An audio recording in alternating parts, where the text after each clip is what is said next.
General Richard Caldwell slammed his fist on the table and roared with laughter loud enough that every officer in the room flinched.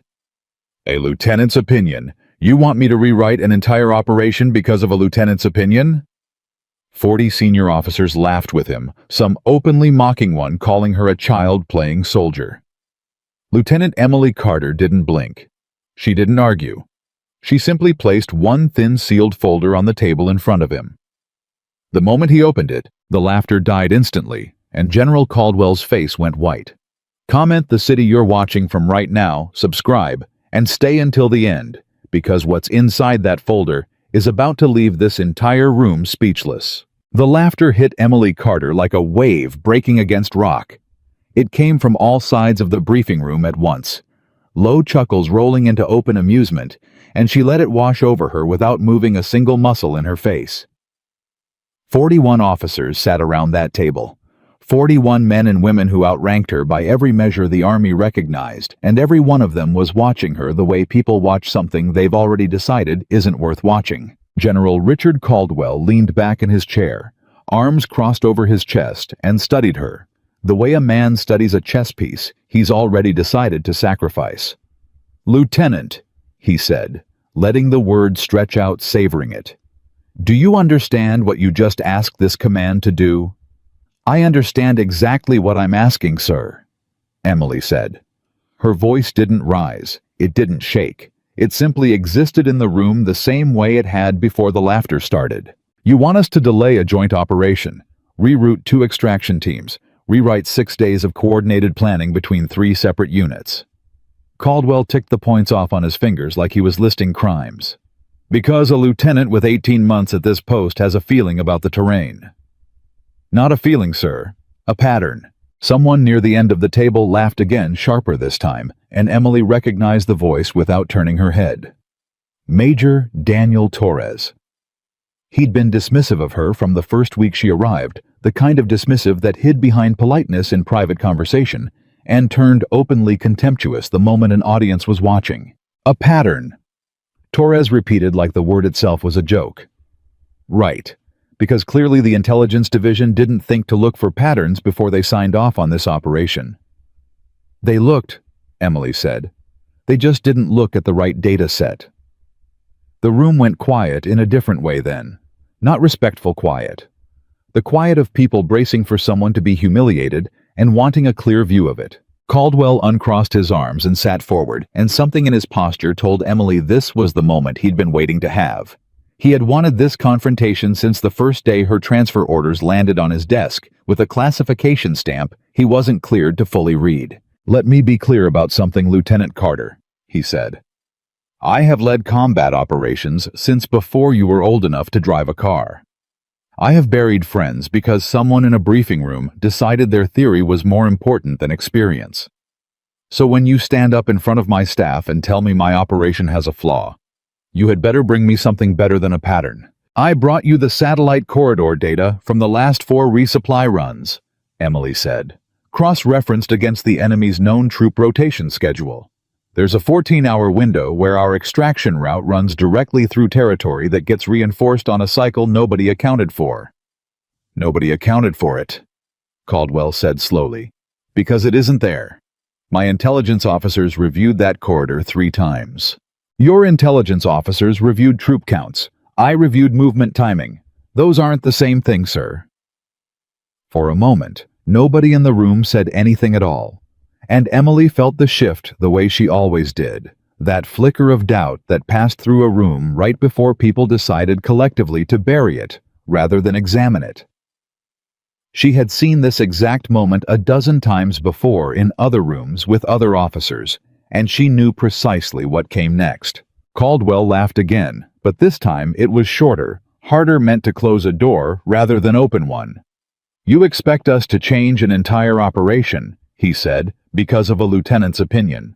The laughter that followed was louder than the first round, and this time it came with commentary. Someone muttered something about theory versus experience. Someone else said not quietly enough that the Pentagon was letting children play soldier these days. Torres didn't bother lowering his voice at all.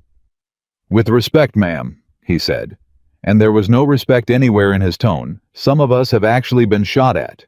Emily felt the words land, felt the small precise place inside her chest where they were meant to land, and she let them settle there without giving him the reaction he wanted.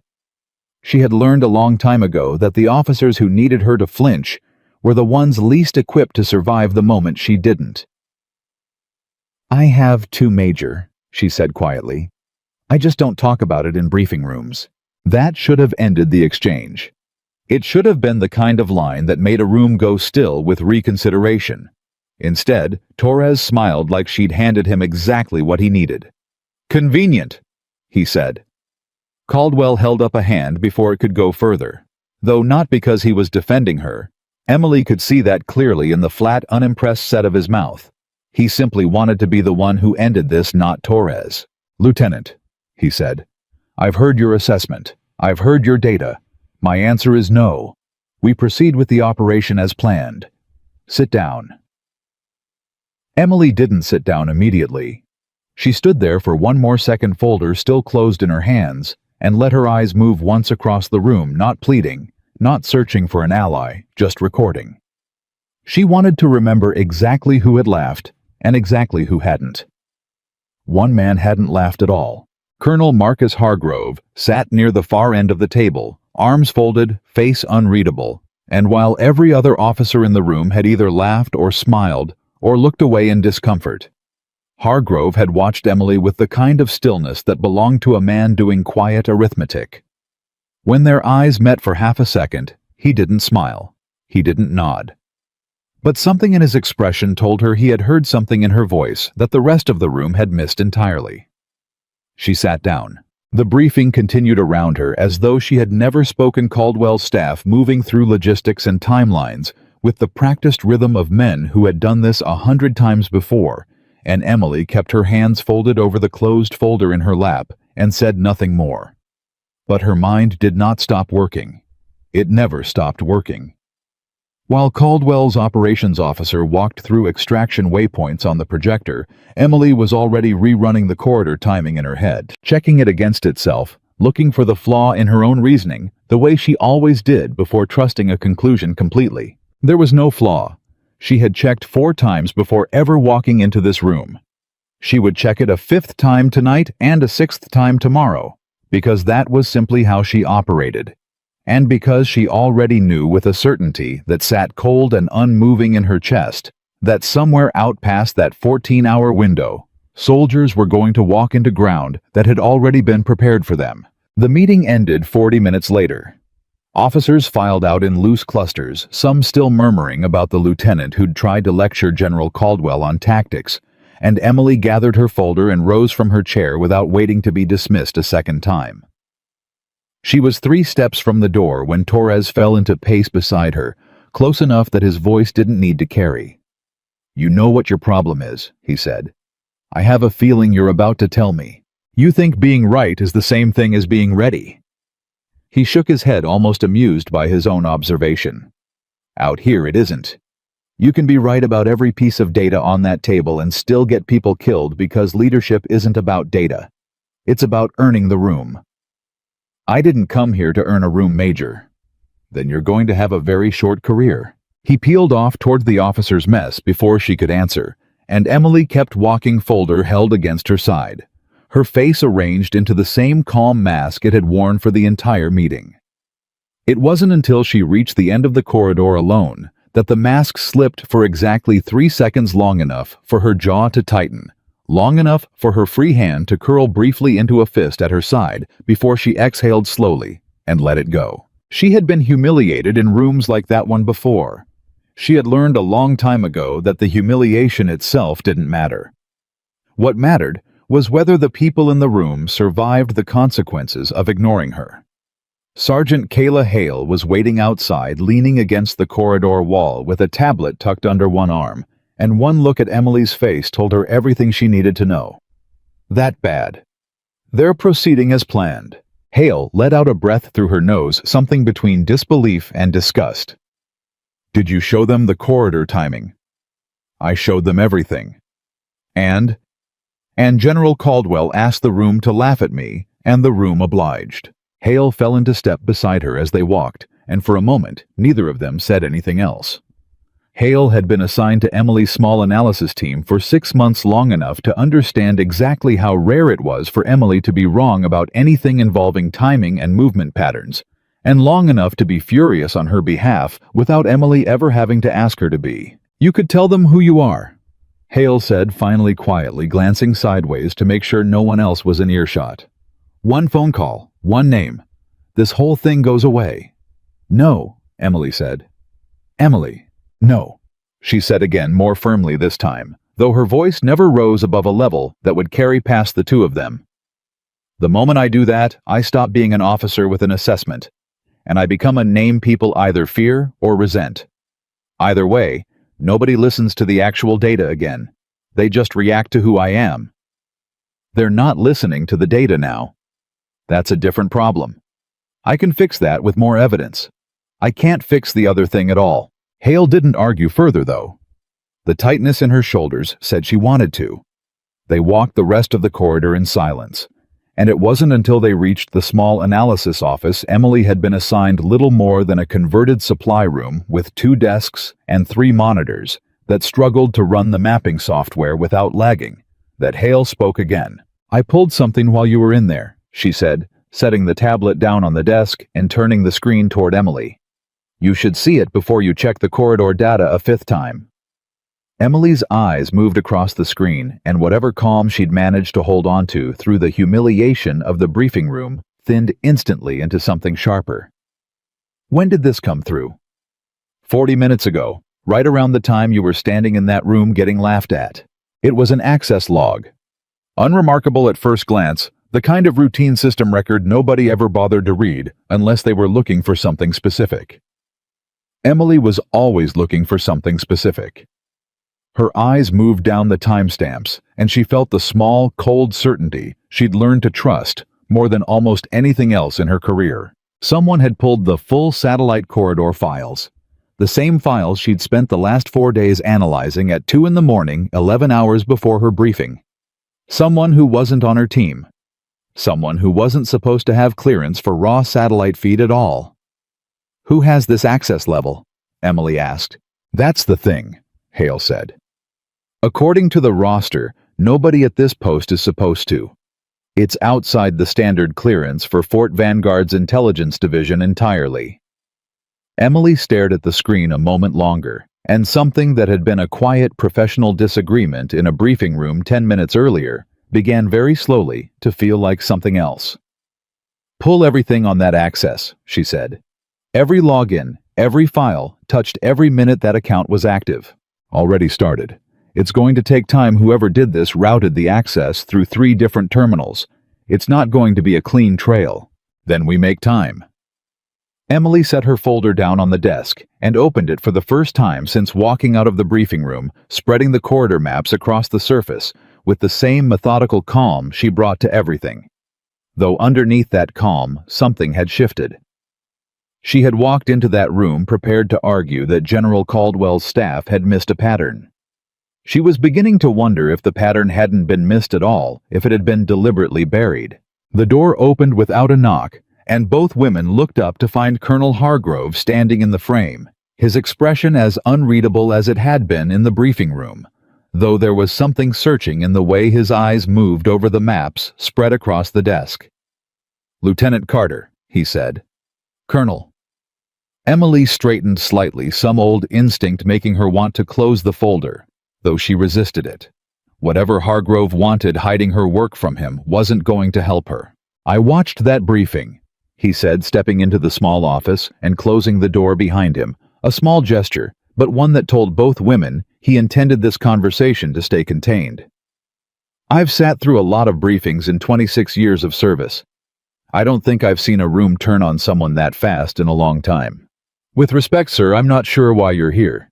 Hargrove studied her for a moment, and there was something almost gentle in the way he did it, a quality that felt entirely out of place, given everything that had just happened in that briefing room. "Because in 26 years, I've also learned to notice when someone doesn't flinch. Most people flinch, Lieutenant. Officers enlisted doesn't matter when a room laughs at you something in the face gives. Yours didn't." Emily said, nothing, unsure whether this was an accusation or something else entirely. I've also learned, Hargrove continued, that people who don't flinch in that particular way have usually been through something that makes a briefing room feel small by comparison.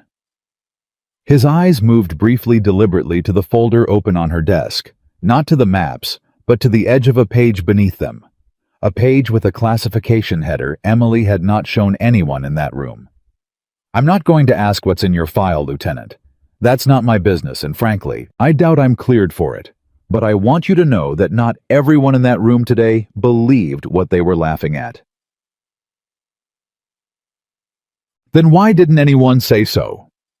The question came out sharper than Emily intended, and for a moment she regretted it, but Hargrove didn't react with offense. If anything, something in his expression suggested he'd been expecting it. Because General Caldwell has run this command for 11 years without a serious operational failure, he said, and the men in that room owe their careers to that record. Questioning him publicly isn't just questioning a decision. It's questioning 11 years of trust that a lot of people have built their futures on. He paused. That doesn't make it right, Lieutenant. It just makes it complicated. The corridor is compromised, Colonel. Emily said it flatly, no longer bothering to soften it for an audience she suspected already believed her. Whether anyone in that room wants to admit it or not, I believe you, Hargrove said, and the simplicity of it landed harder than Emily expected. I've read enough after-action reports to recognize a pattern when someone lays it out cleanly, and you laid it out cleanly. The problem isn't whether you're right. The problem is convincing a man who has already decided the conversation is over.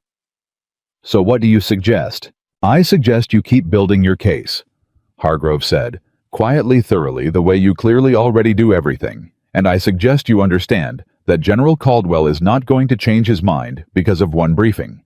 Men like him change their minds when the alternative to changing is worse than the discomfort of admitting they were wrong. You need something undeniable, not a pattern, proof. He turned toward the door, then paused with his hand on the frame, glancing back at the two women and at the access log still glowing on Hale's tablet screen, though Emily doubted he could read the details from that distance.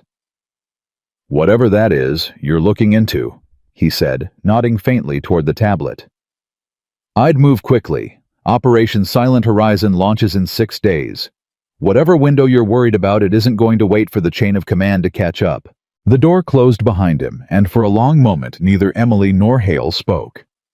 Hale was the one who finally broke the silence, voice low. He knows something. He suspects something, Emily corrected. There's a difference. He's not cleared for my file, and he said as much. But he's the first person on this post who's looked at me and seen something worth trusting instead of something worth mocking. You think he'll help us? I think he'll watch, Emily said. For now, that's more than I expected from anyone in that building. She turned back to the maps on the desk, running one finger slowly along the corridor line that had cost her so much credibility in the last hour, and her mind returned almost against her will to the access log Hale had found. Someone outside the standard clearance structure had pulled these exact files hours before her briefing. That wasn't coincidence. Coincidence didn't route itself through 3 different terminals to avoid a clean trail. Kayla, she said quietly, I need you to think about this differently. Not who has access to pull satellite data. Who would benefit from the operation proceeding exactly as planned through exactly that corridor, despite what the data shows? Hale's brow furrowed.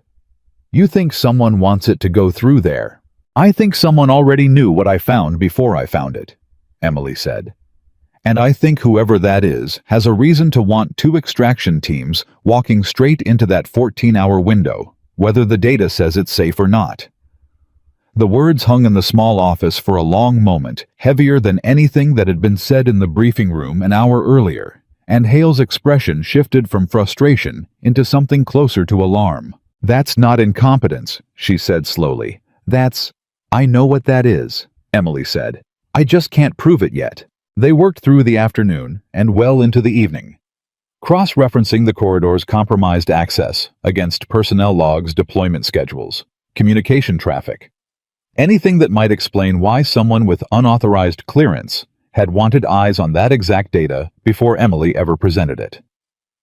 It was slow, meticulous work, the kind Emily had built her entire career on, and twice Hale had to remind her to eat something, sliding a ration bar across the desk without comment because she knew from experience that Emily wouldn't stop on her own. It was nearly 9 at night when Hale sat back from her monitor, rubbing her eyes, and asked the question that had clearly been sitting behind her teeth for hours. "Can I ask you something off the record?" "You can ask." "Whatever's in that file," Colonel Hargrove noticed the sealed one. "Is it about the thing you never talk about?" "The 36 hours." Emily's hand stilled over the keyboard for the first time in hours. She didn't answer immediately, and Hale, to her credit, didn't push. The silence stretched long enough that Hale began to think she wasn't going to answer at all, and then Emily spoke quietly, without looking up from the screen. "There are things I did that kept people alive," she said. "And there are things I did that I still don't sleep well after." The file doesn't separate the two. It just calls all of it classified and moves on. She finally looked up, and there was something in her face that Hale had never seen there before.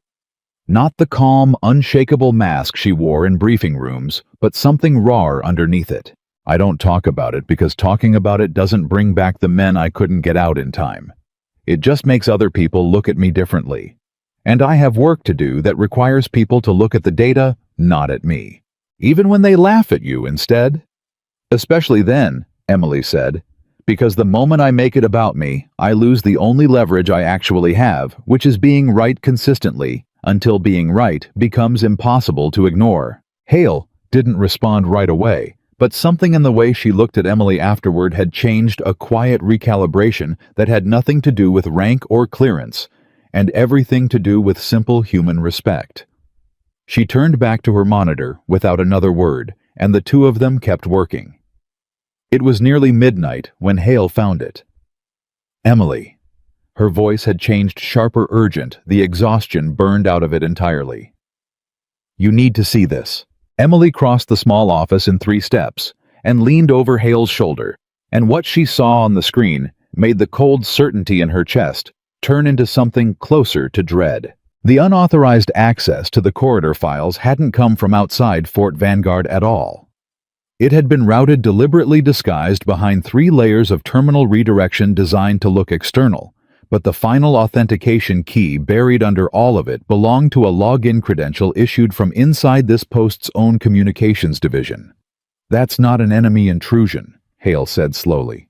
"That's someone here." Emily stared at the screen for a long moment, feeling the shape of the last 24 hours rearrange itself entirely. She had walked into a briefing room that morning believing she was fighting a disagreement about tactics, a stubborn general who trusted decades of instinct over a lieutenant's data. She had left it believing, at worst, that Caldwell's staff had simply overlooked something in the corridor timing. She understood now that she had been wrong about the size of the problem from the very beginning. "Kayla," she said quietly, "lock this. Don't let anyone else touch it. Don't send it anywhere yet. If someone inside this post routed access to make it look external, they did it because they didn't want anyone connecting it back to them. The second they realize we're looking, they'll bury it deeper, or they'll move up whatever they're planning. You think there's a timeline. I think Operation Silent Horizon launches in 6 days, Emily said, and I think someone in this building already knows exactly what's waiting for our people in that corridor. The only question I can't answer yet is why." Hale's hands hovered over the keyboard, and for the first time since Emily had known her, she looked genuinely unsettled. "If you're right about this, if there's someone inside Fort Vanguard feeding information, and you walk back into that briefing room and say so without proof, they'll laugh at me again," Emily said, louder this time. "So what do we do?" Emily straightened, closing the folder on the desk with a slow, deliberate motion. Her mind already moving 3 steps ahead, the way it always did, once a problem crystallized into something she could actually work against. "We get the proof," she said. "Quietly. Before General Caldwell's operation walks 400 soldiers into ground that's already been mapped for them by someone standing inside his own command. She looked at the access log glowing on the screen one more time at the single, unremarkable credential buried under 3 layers of deception and felt something settle inside her that was colder and steadier than anger. It was the same feeling she'd carried into a collapsed communications blackout years earlier. The same feeling that had kept her moving through 36 hours behind enemy lines when every rational calculation said she should have already been dead. Somewhere inside Fort Vanguard, someone believed their trail was clean. They had no idea who had just started looking. Nobody at Fort Vanguard had any idea who had just started looking, and Emily intended to keep it that way for as long as possible. She and Hale worked through the night without discussing sleep, without discussing anything beyond the single credential glowing on the screen between them. And by the time the first gray light came through the office's narrow window, they had a name. Sergeant Owen Pierce. Hale said, turning the tablet so Emily could read the personnel file for herself. Communications Division. 6 years and clean record. No disciplinary flags, no financial red flags in the standard screening. He's nobody, Emily. He's not the kind of guy who ends up at the center of something like this. That's exactly the kind of person you use, Emily said quietly. Somebody nobody would ever suspect. You think he did this on purpose? I think we don't know anything yet except that his credentials touched files. He had no reason to touch, at 2 a.m, routed through 3 terminals to make it look like it came from outside.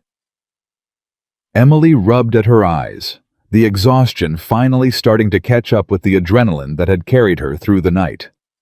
We find out the rest by asking him. Carefully. Carefully how? We can't exactly haul a sergeant into an interrogation room over an access log. If we're wrong, or if word gets back to Caldwell that we're running some kind of unauthorized internal investigation on his post. I know what happens if we're wrong, Emily said. I was in that room yesterday. I know exactly what happens. Hale didn't push further, but the tightness around her eyes said she understood the stakes as clearly as Emily did. 5 days now. 5 days until Operation Silent Horizon launched 2 extraction teams into a corridor that Emily was more convinced with every passing hour had been mapped, timed, and prepared for by someone who wanted it to fail. They found Pierce in the communications building an hour later, hunched over a console, in a room full of humming equipment, and Emily watched his shoulders go rigid the second he registered who was standing in the doorway. It wasn't the reaction of an innocent man surprised by an unexpected visit.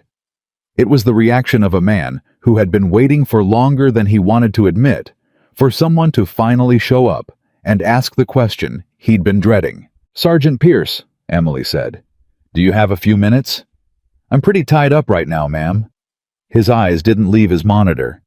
His hands, Emily noticed, had gone still on the keyboard in a way that suggested he'd forgotten what he was even typing. It won't take long. With respect, Lieutenant, I've got a queue of... Sergeant? Emily kept her voice level, almost gentle, the same tone she'd used 100 times before, with soldiers who were one wrong word away from either talking or shutting down completely. This isn't official. Not yet. I'd rather it stayed that way for both our sakes. But I need 5 minutes, and I need them now. Pierce finally looked up, and what Emily saw in his face wasn't defiance.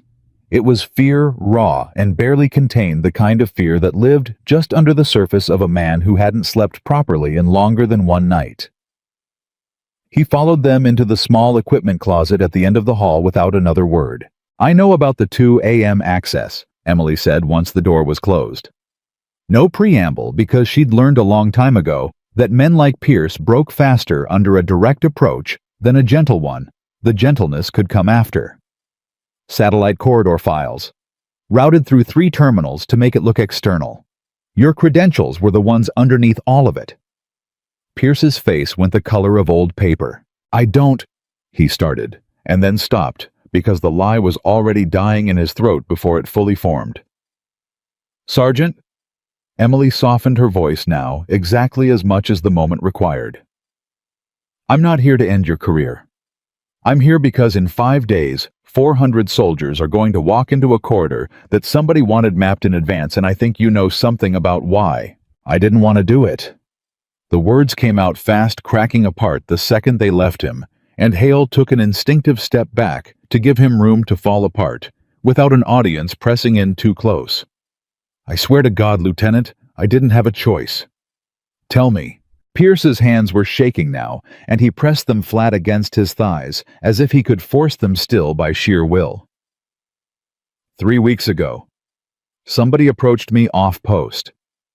I'm not going to say who because I don't actually know who. Some guy civilian clothes said he worked logistics for a contractor supporting our resupply chain. Said he needed access to some routine satellite feed for a coordination report. That's it. That's all he told me. And you believed him. I didn't have a reason not to. Pierce's voice cracked further. Lieutenant, I've got a sister. 2 years ago, she got mixed up with some bad people gambling debt, the kind that doesn't go away because you say please. I've been sending money every month to keep collectors away from her door. This guy, he knew about that. He knew the exact amount. He said if I helped him with one small favor, the debt would just disappear. And it did. 3 days later, it was gone. Completely gone. Emily felt something cold settle deeper into her chest, the shape of the threat sharpening into something far larger than a single dishonest sergeant chasing a payoff. This wasn't corruption. This was leverage applied with precision by someone who had known exactly which pressure point would make Owen Pierce compliant without ever having to threaten him outright. Did he give you a name? Anything at all? No name, but... Pierce hesitated, and Emily watched him decide in real time whether telling the rest of it would make things better or worse for him. He had a ring.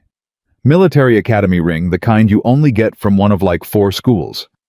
I noticed it because my brother went to West Point, and it looked similar, but the crest was wrong. It wasn't West Point. Which academy? I don't know for sure. I only saw it for a second. Pierce swallowed hard. But it had blue and gold and some kind of hawk on it, I think. Hale was already typing on her tablet, cross-referencing academy class rings by color scheme and emblem, and Emily watched a list narrow rapidly on the small screen. 3 schools, then 2. Then, after Hale refined the search against alumni known to have gone into private defense contracting rather than active service, 1. Northgate Military Academy, Hale said quietly. Blue and gold hawk crest. Small school mostly feeds into private contractor pipelines rather than regular commissioning. Emily looked back at Pierce. This is important, Sergeant. Was there anything else? Anything about how he found you? How he knew to approach you specifically?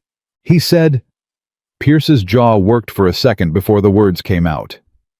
He said somebody on post pointed him toward me. Somebody who already knew about my sister's debt before this guy in the civilian clothes ever showed up at my apartment. The room went very quiet. Somebody on post, Emily repeated slowly. That's what he said. Did he say who? No. And I didn't ask. I was scared enough already, Lieutenant. I didn't exactly feel like pushing for more names.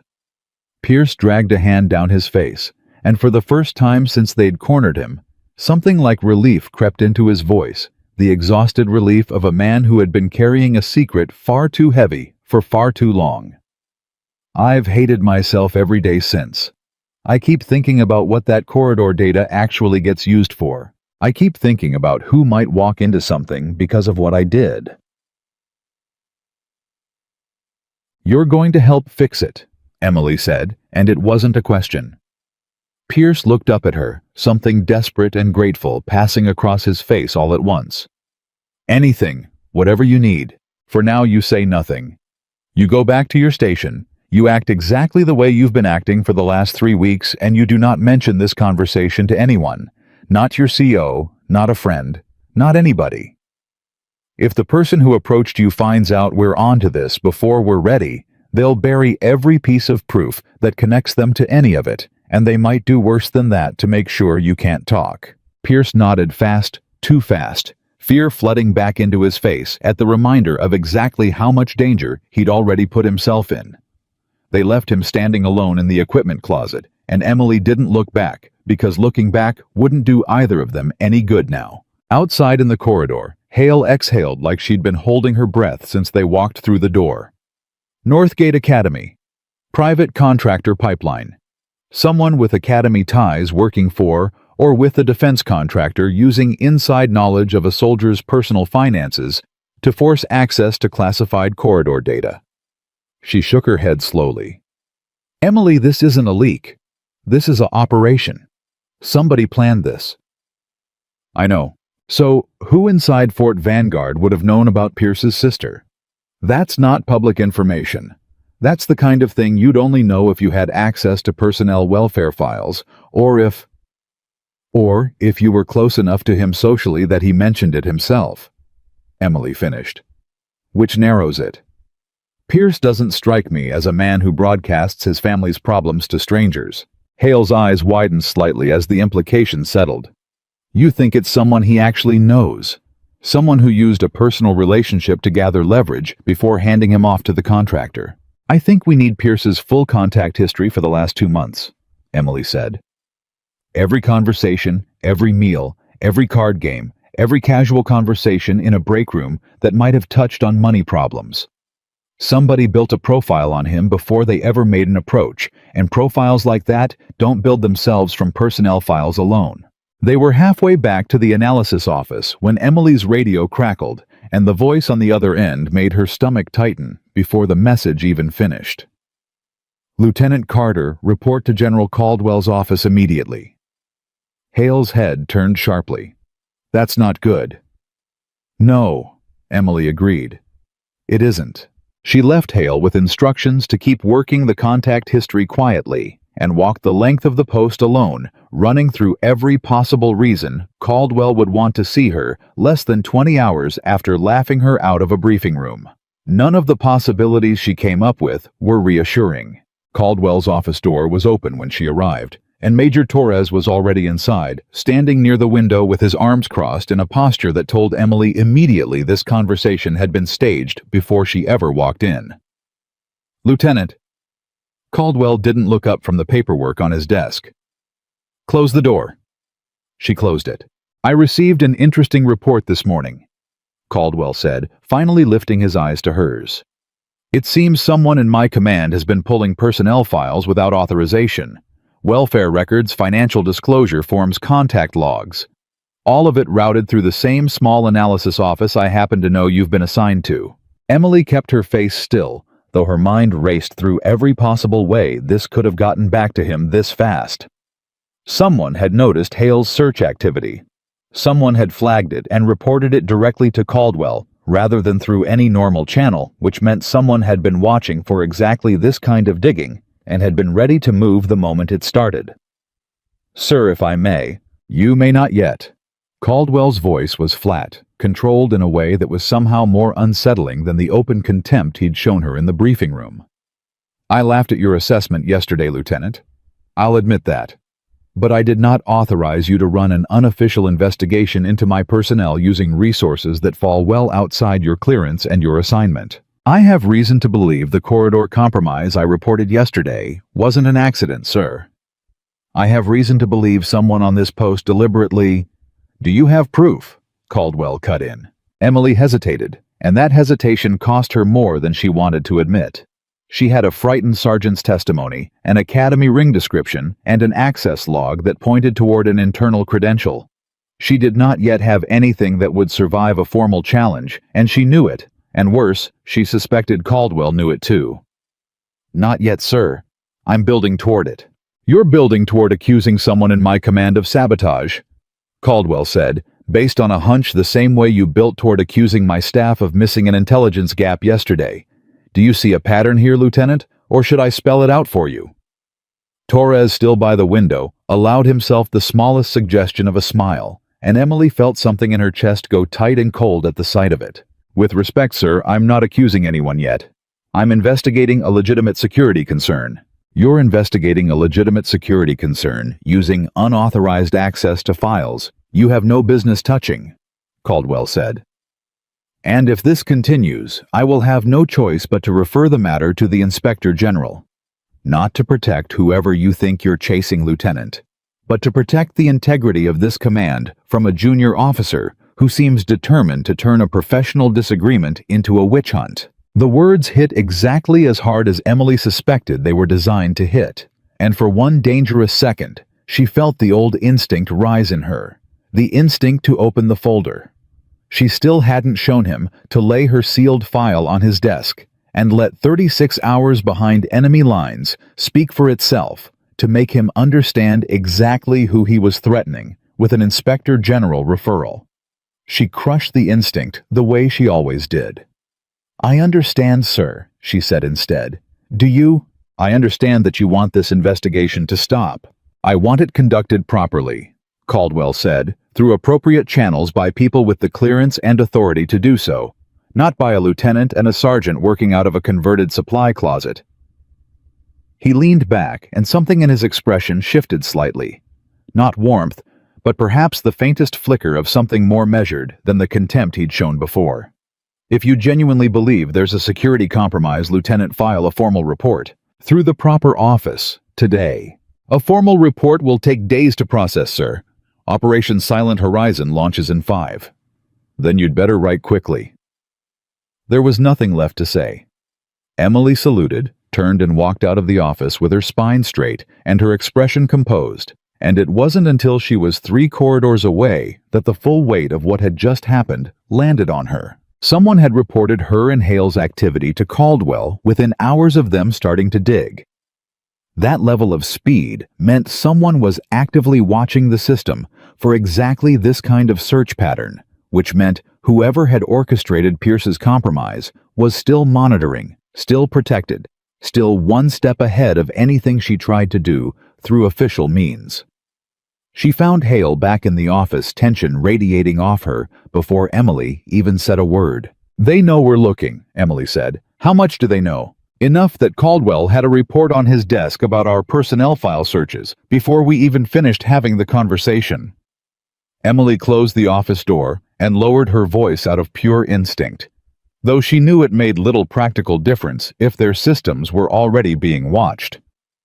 "We can't keep pulling files through official channels. Every search becomes a flare that tells whoever's behind this exactly what we already know. So what do we do?" "Emily, we can't build a case out of thin air. We build it the way Colonel Hargrove suggested, quietly, without leaving fingerprints on it." Hale exhaled slowly, running both hands back through her hair. "I don't like this. I don't like that somebody's watching us closely enough to report a file search within an hour. That's not casual. That's somebody with real access, real motivation, and apparently real nerve." "I know. And Torres was standing right there when Caldwell chewed you out." Emily nodded slowly, the thought already sitting heavy in her mind since the moment she'd walked out of that office. "He was." "You think it's him?" "I think he's arrogant, dismissive, and has made it very clear he doesn't respect me," Emily said carefully. "None of that makes him a traitor. Plenty of officers are exactly that without ever betraying anyone.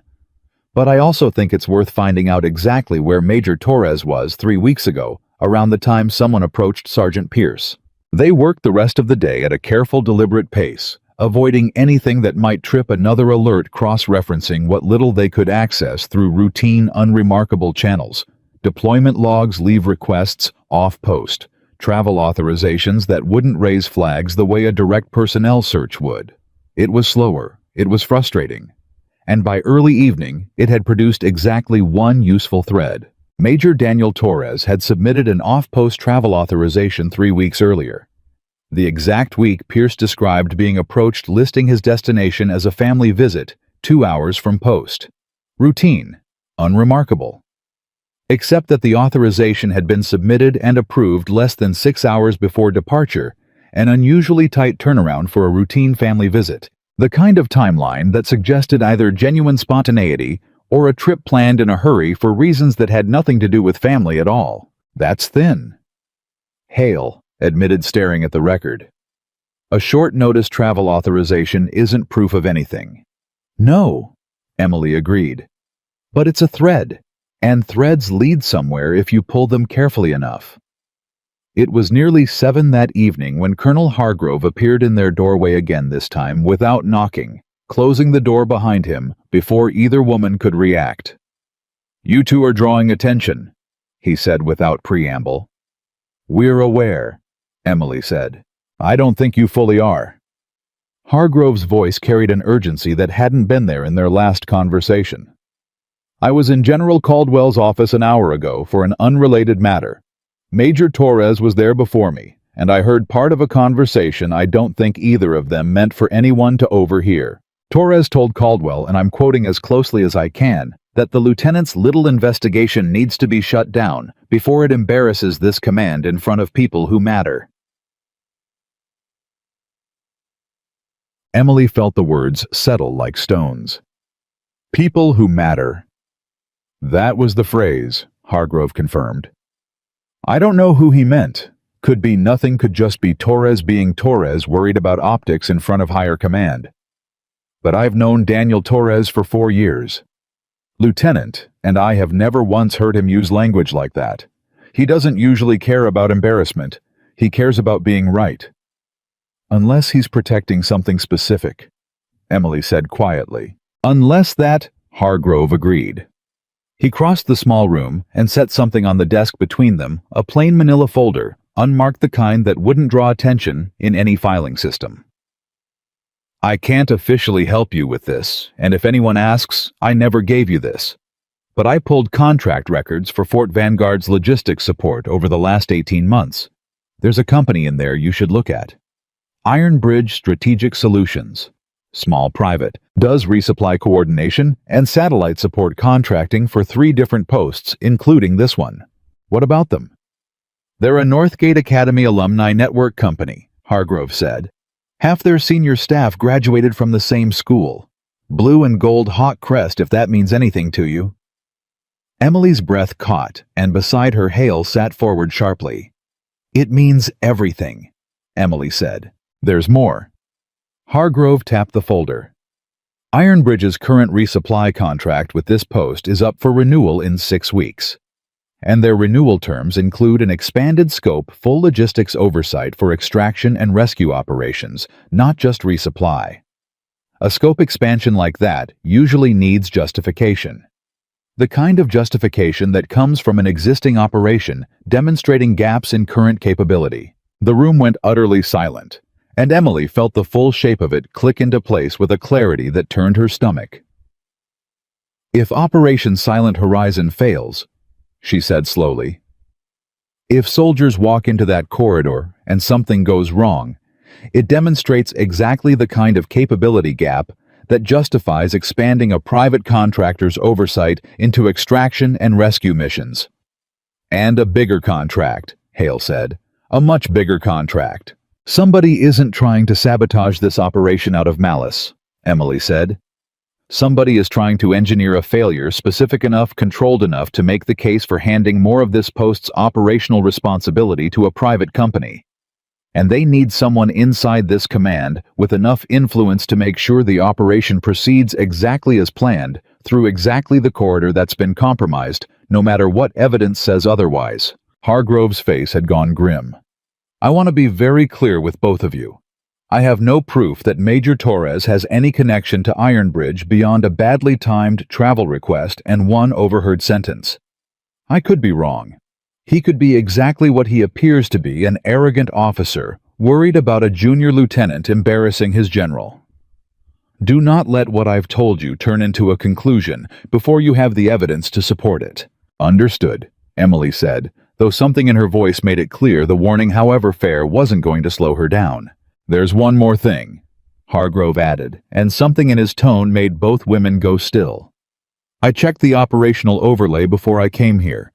Someone submitted a minor route adjustment for Silent Horizon's second extraction team this afternoon. Small change technically inside standard planning parameters wouldn't raise any flags on its own. It shifts their secondary rally point 2 kilometers deeper into the corridor you flagged yesterday. Emily felt the floor tilt slightly beneath her. Who submitted the adjustment? It came through Major Torres's office, Hargrove said quietly. Filed under routine operational refinement, signed, approved, and already integrated into tomorrow's briefing packet. For a long moment, nobody in the small office said anything at all. They're not just protecting a leak, Emily said finally, her voice low and hard in a way Hale had never heard from her before. They're actively making the corridor worse, Right now, while we're standing here. I have to get back before anyone notices I'm gone," Hargrove said, moving toward the door. "Be careful, both of you. If even half of what we're piecing together is true, whoever's behind this has already proven they're willing to manipulate operational planning to protect a contract. I don't know what they're willing to do to protect themselves from two people who might expose it." He left without another word, and Emily stood staring at the manila folder on the desk at Ironbridge Strategic Solutions, typed neatly across its tab, feeling the full weight of the 5 days remaining collapse down into something far more urgent than it had been that morning. "Emily." Hale's voice was quiet, careful. "If they just moved that rally point deeper into the danger zone on purpose today, that's not a future risk anymore. That's an active ongoing sabotage of a mission that launches in 5 days. I know. We can't file a formal report. Caldwell already told you that route ends with an Inspector General referral against you, not against them. We can't go through Torres, obviously. Hargrove can't officially help without exposing himself." Hale's hands were shaking slightly now, adrenaline and fear tangled together. "So what's left?" Emily looked down at the corridor map still spread across her desk. From the night before, at the 14-hour window, she had identified with nothing but data and instinct, now shadowed by 2 kilometers of new risk, that someone had added in broad daylight, without a flicker of hesitation. "We go around all of them," she said quietly. "We find someone with the authority to override this someone outside Fort Vanguard entirely, someone Torres and whoever he's protecting can't touch or intimidate. And we get them proof strong enough that it doesn't matter whether General Caldwell believes me or not." Who? Emily's mind moved through the possibilities, discarding one after another, until it landed on a name she had not let herself think about in months. A name buried in the same sealed file that had made General Caldwell's staff laugh at her. A day earlier, a name attached to people who knew exactly what she was capable of, and exactly why her file had been sealed in the first place. "There's someone at the Pentagon who knows what I did during those 36 hours, she said slowly. "Someone who signed off on my classification personally. If Ironbridge Strategic Solutions is manipulating a live operation to inflate their own contract, that's not just a Fort Vanguard problem anymore. That's a Department of Defense problem, and there are people at that level who take contractor fraud inside active operations very seriously." "You're talking about breaking your own silence," Hale said quietly. "About the file. About everything you just told me you never wanted anyone to see." Emily's jaw tightened, and for a moment, the calm mask cracked just enough for Hale to see what was underneath it.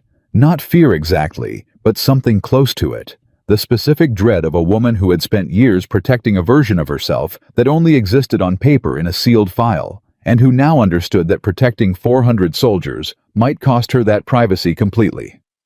"If that's what it takes," Emily said, "then that's what it takes." She reached for her phone, scrolling through a contact list until she found a number she hadn't dialed in over a year, and her thumb hovered over it for one long second before she pressed call. The line rang twice before a familiar voice answered, clipped and alert. Even at this hour, the voice of someone who had learned a long time ago that calls at odd hours rarely brought good news. "This is Colonel Reyes." "Colonel, it's Emily Carter." She closed her eyes briefly, steadying herself. "I need your help, and I need it fast. I think there's a contractor manipulating an active operation to engineer its failure, and I think I have 5 days to stop it before soldiers die because of it." There was a pause on the other end, long enough that Emily wondered if the call had dropped, and then Colonel Reyes spoke again, her voice suddenly sharp, with an attention that hadn't been there a second earlier. "Start from the beginning, Lieutenant, and don't leave anything out." Emily looked at Hale at the manila folder, still sitting open on the desk at the corridor map, with its newly deepened danger zone, and began to talk, laying out everything piece by piece. The way she had built cases her entire career, methodical and precise. While somewhere across post a rally point sat quietly buried 2 kilometers deeper into ground that had already been prepared for exactly the soldiers who were about to walk into it. Colonel Reyes didn't interrupt once while Emily talked. She let the whole account spill out the corridor data. The laughter in Caldwell's briefing room, Pierce's confession, the ring, Northgate Academy, Ironbridge Strategic Solutions. The rally point that had been quietly shifted 2 kilometers deeper into danger, while the two of them sat in a converted supply closet, piecing it together. By the time Emily finished, her throat was dry and her hands had gone cold around the phone. "Say that last part again," Reyes said finally. "The rally point change. Who signed it?" "Major Daniel Torres's office, filed as routine operational refinement." "And you're telling me this happened today, after Caldwell told you to shut down your search?" "Yes, ma'am." There was a long pause, the kind that told Emily the person on the other end wasn't hesitating out of doubt, but out of calculation, weighing exactly how bad this actually was. "I'm not going to pretend I like what I'm hearing," Reyes said at last. "But I want to be very clear with you before we go one step further, Lieutenant. If I open a channel on this, and it turns out to be wrong, a coincidence, an overzealous contractor chasing a contract through legitimate lobbying instead of sabotage, it doesn't just end your career. It puts a target on Sergeant Hale, on Sergeant Pierce, and possibly on Colonel Hargrove for helping you chase a ghost. Are you certain enough to risk that?" Emily looked at the corridor map still spread across her desk at Hale, sitting rigid in the chair across from her, at the manila folder Hargrove had risked his own position to deliver. "I'm certain someone altered an active operational plan today to increase risk to 2 extraction teams," Emily said. "I'm certain that decision traces back to an office connected at minimum to a contractor with everything to gain from this mission failing. I don't know yet who's pulling the strings above Major Torres, but I know I'm not wrong about the corridor, ma'am. I was never wrong about the corridor." Another pause, shorter this time. "All right," Reyes said. "Here's what happens next. I'm sending someone to you quietly off the record, someone who reports directly to me and nobody else on that post. His name is Captain Elias Moreno. He'll arrive within 18 hours under cover of a routine logistics audit, and nobody at Fort Vanguard, including General Caldwell, will know his actual purpose. You give him everything, every file, every log, every name. He verifies it independently before I take a single step further, because I am not walking into the Pentagon with a lieutenant's instinct as my only evidence. Do you understand?" "Yes, ma'am." "And Emily?" Reyes's voice shifted, softened by a fraction enough that Emily felt something in her chest tighten at the sound of her own first name instead of her rank. "Whatever you're not telling me about why you have my personal number saved, whatever's in that sealed file, people keep almost mentioning, I already know some of it. I signed part of the paperwork on that file myself 3 years ago. I know exactly what you're capable of holding together under pressure. Don't let this situation change that." The call ended, and Emily sat with the phone still in her hand for a long moment before setting it down. "Well?" Hale asked. "She's sending someone. Captain Moreno, 18 hours. 18 hours. Hale repeated, glancing at the corridor map at the newly deepened danger zone Torres's office had filed that afternoon. "Emily, the launch is in 5 days. If this Moreno needs time to verify everything independently before Reyes moves." "I know the math, Kayla. I'm not trying to make it worse. I'm trying to make sure we're both looking at the same clock." Emily nodded slowly, because Hale wasn't wrong to say it out loud. 5 days had already felt impossibly tight before tonight. Now it felt like a door closing in slow motion, one they could still see the light through, but weren't sure they'd reach before it sealed shut completely. Captain Elias Moreno arrived the next afternoon, looking exactly like what his cover claimed him to be. Mid-30s, unremarkable haircut, a clipboard and a laptop bag slung over one shoulder. The kind of man nobody on a military post looked at twice. He found Emily and Hale in their converted supply closet an hour after checking in, closing the door behind him with the same deliberate care Hargrove had shown 2 nights earlier. "Colonel Reyes speaks highly of you, Lieutenant," he said, setting his bag down. "She also told me not to trust anything on faith. So, walk me through it. Everything. Start to finish, and don't skip the parts that make you look uncertain." Emily respected that immediately, and for the next 2 hours she did exactly as asked, laying out the corridor analysis, the access log, Pierce's confession, the Northgate ring, the Iron Bridge contract renewal, the rally point change, all of it, while Moreno listened without interrupting. occasionally typing notes into a laptop that Emily suspected was more heavily encrypted than anything else on this post. When she finished, Moreno sat back and studied the corridor map for a long moment in silence. "I've seen this play before," he said finally. "Not this exact version, but the shape of it. Contractor wants expanded scope, needs justification. Engineers a controlled failure, just severe enough to prove a gap exists without severe enough to trigger a full congressional inquiry into what actually happened. It's ugly.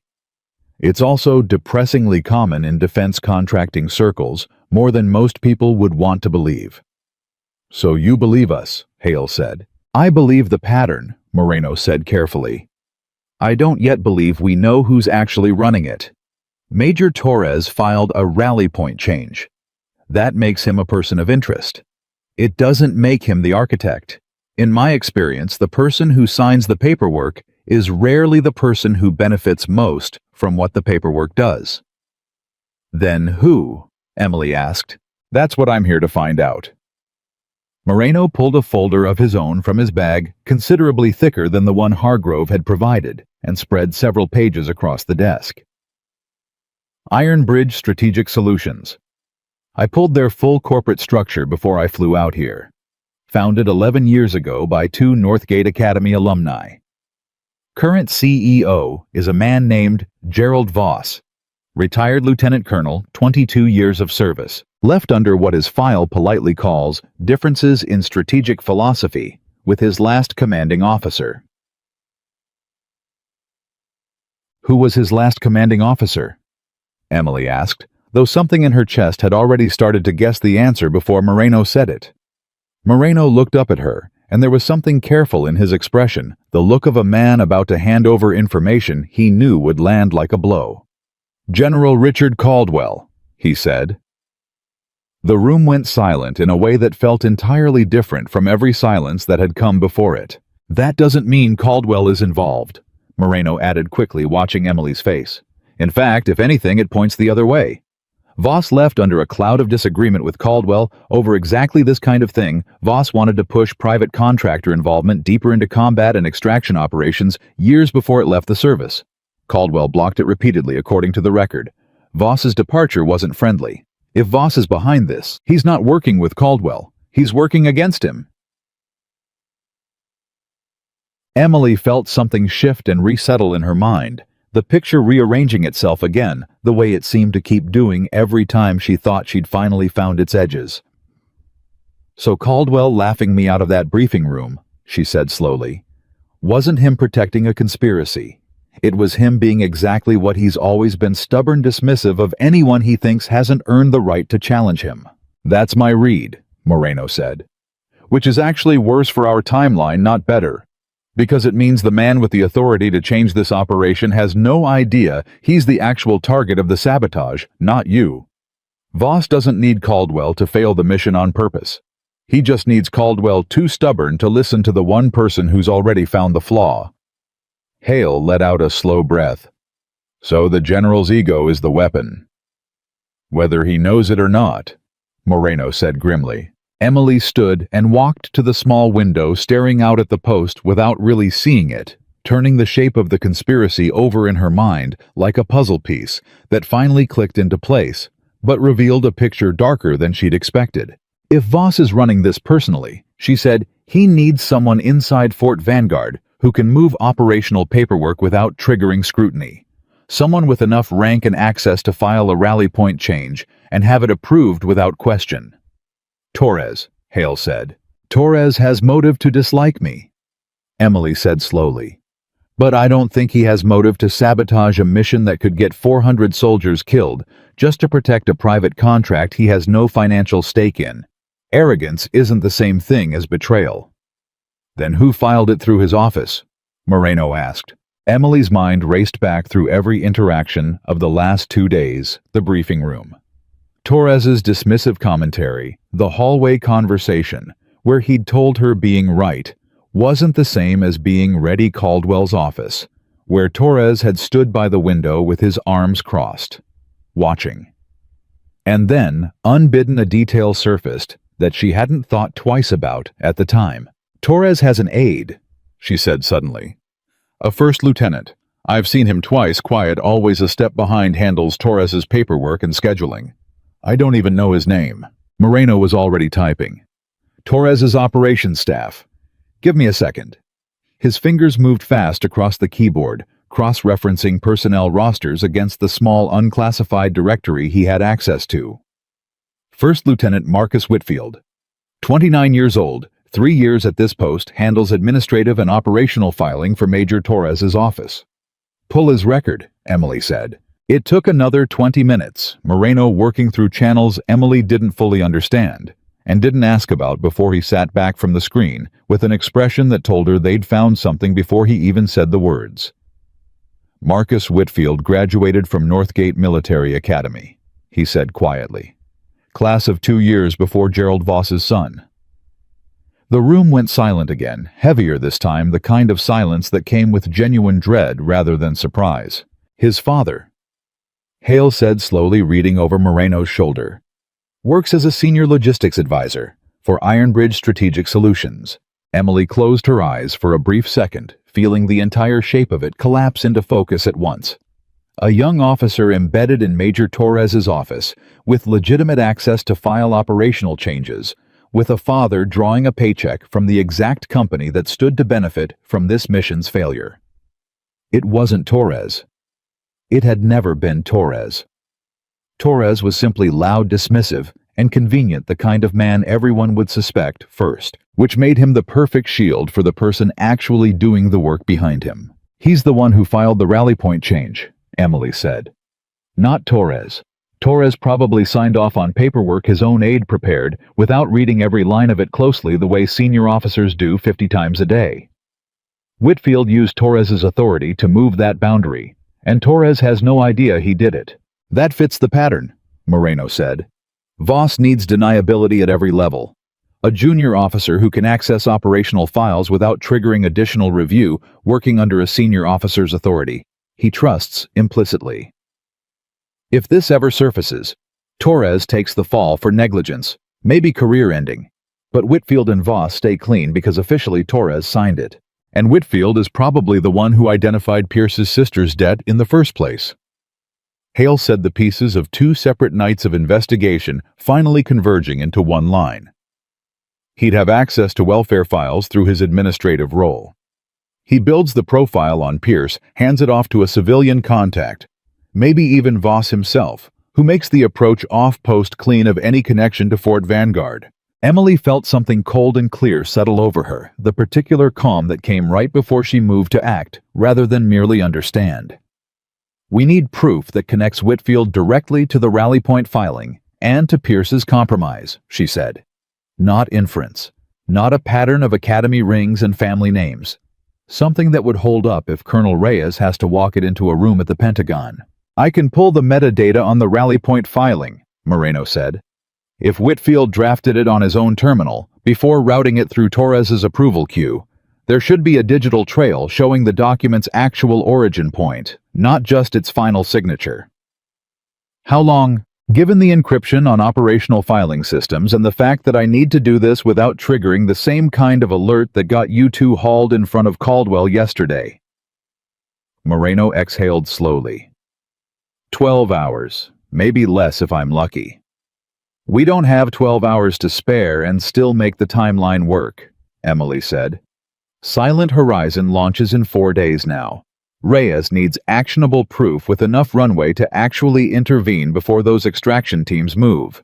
Then I'll work faster, Moreno said simply, and something in the flat determination of his voice told Emily he meant it. He sat up in the corner of their small office laptop, angled away from the door, and worked in near silence for the next several hours, while Emily and Hale continued combing through what fragments of Whitfield's activity they could access through unremarkable channels, leave requests, meal hall sign-ins, anything that might place him near Pierce during the window when the profile on Pierce's sister would have needed to be built. It was past 10 that night when Hale found something that made her sit up sharply. Emily, Pierce's initial statement. He said the civilian contact approached him 3 weeks ago off-post in civilian clothes.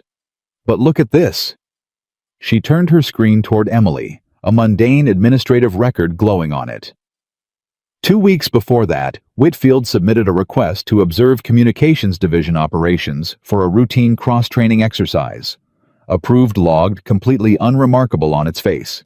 Except it put him inside Pierce's workspace, with legitimate access to Pierce's desk and terminal for 4 full days. That's how he found the debt, Emily said quietly. Not through welfare files at all. He was standing right next to the man watching him work. Probably saw something on Pierce's personal phone, or overheard a call.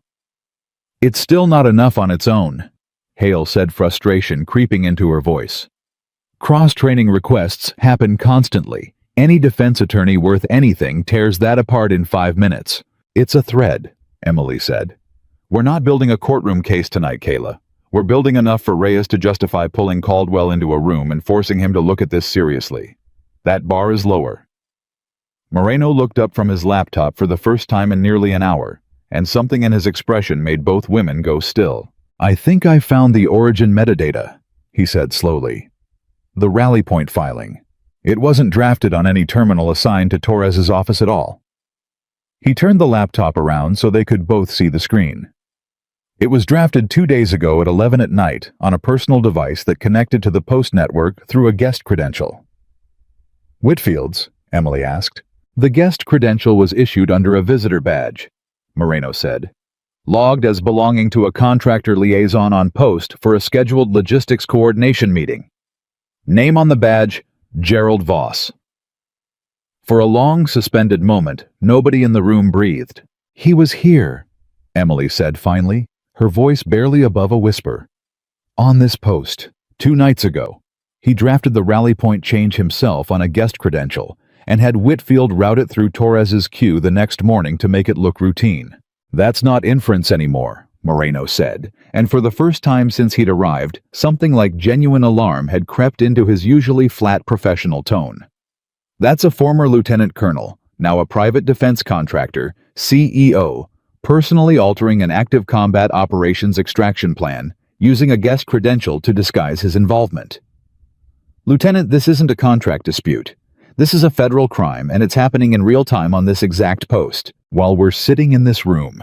Emily felt the full weight of it land at once, not the abstract shape of a conspiracy she'd been chasing for 2 days, but the concrete, immediate reality of a man walking freely through Fort Vanguard, sitting across from officers in coordination meetings, shaking hands, while quietly rewriting the path 400 soldiers were about to walk into. Is he still on post? She asked. Moreno checked the visitor log quickly.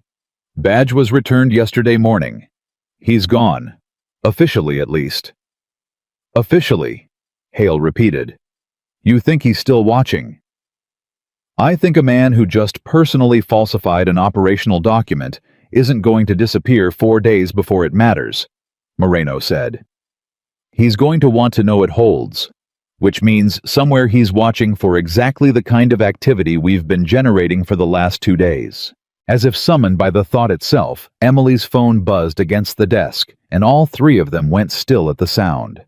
She looked at the screen, an unknown number, no caller ID, and felt every instinct in her body sharpen at once. She answered it on speaker, holding a finger to her lips. Lieutenant Carter. The voice on the other end was calm, measured, faintly amused in a way that made the back of Emily's neck go cold. You don't know me, but I understand you've been asking a great many questions this week. Emily kept her voice level, betraying nothing. Who is this?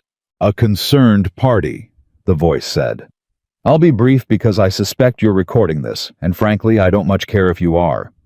You're a talented officer, Lieutenant, genuinely.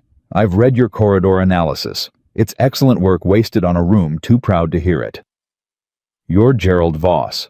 A pause, and then something that might have been a low appreciative laugh. Smart. I expected nothing less. Since we're being direct with each other, let me offer you some advice, one professional to another. You are chasing something far larger than a lieutenant's career can survive touching. I've spent 11 years building relationships in rooms you will never be allowed into. I have friends at levels of this government who make General Caldwell look like a school crossing guard. Whatever you think you've found, whatever proof you believe you've assembled, I promise you it will not matter. Because the people who would need to act on it already work for me in one form or another. Sergeant Pierce doesn't work for you, Emily said. Neither does Colonel Reyes. Neither do I. Everyone works for someone, Lieutenant. Voss's voice remained perfectly pleasant, which made it somehow worse. I'd hate to see a young officer with your obvious talent end her career, or worse, her safety chasing a story that ends the same way regardless of how hard she fights it. Walk away. Report that the corridor concerns were addressed. Let the operation proceed. I promise you, whatever happens afterward will be explained away as an unfortunate but understandable tactical miscalculation, and life will continue exactly as it was before you decided to make yourself difficult. And if I don't walk away... Another pause longer this time, and when Voss spoke again, the pleasant warmth had drained completely out of his voice, leaving something flat and precise underneath it. Then I suppose we'll find out together exactly how far a lieutenant's determination goes before it breaks, he said. Give my regards to Sergeant Pierce. I hope his sister's finances remain stable. Debts have a way of reappearing when the people who cleared them decide the favor wasn't properly repaid. The line went dead. Nobody in the room moved for several seconds. He threatened Pierce, Hale said finally, her voice tight with fury. Directly, on a call to your personal phone. He also just confirmed everything, Moreno said, already pulling his laptop closer, fingers moving fast. That call came through a burner number, but if I can trace even a partial signal path before it bounced... He worked in silence for a moment, jaw tight with concentration, and then let out a short, sharp breath. It's gone, scrubbed clean on his end. Whoever built his communications security knew exactly what they were doing. Emily stood very still, staring at the phone in her hand, feeling something that wasn't quite fear and wasn't quite fury, but sat somewhere dangerous in between the two. He called to intimidate me, she said slowly, which means he's worried. A man that confident doesn't waste a personal call on someone he genuinely believes poses no threat. Or he called because he already knows something we don't, Hale said, and he wanted to watch how you'd react before he decides what to do next. The thought settled over the room like a weight, and Emily forced herself to breathe through it to push past the fear and back into the clear, methodical focus that had carried her through every dangerous moment of her career. We move faster, she said. Kayla, get Pierce somewhere safe tonight, not on post somewhere. Voss's people won't think to look, and don't tell anyone else where. Captain Moreno, I need everything you have. The metadata, the guest credential log, Whitfield's cross-training request, all of it packaged and sent to Colonel Reyes within the hour. Voss just made a direct threat against a soldier under my responsibility. That's not a contract dispute anymore. That's obstruction, coercion, and threats against military personnel, and I want it in front of someone who can act on it before the sun comes up. Moreno was already moving, hands flying across his keyboard with a new urgency. On it.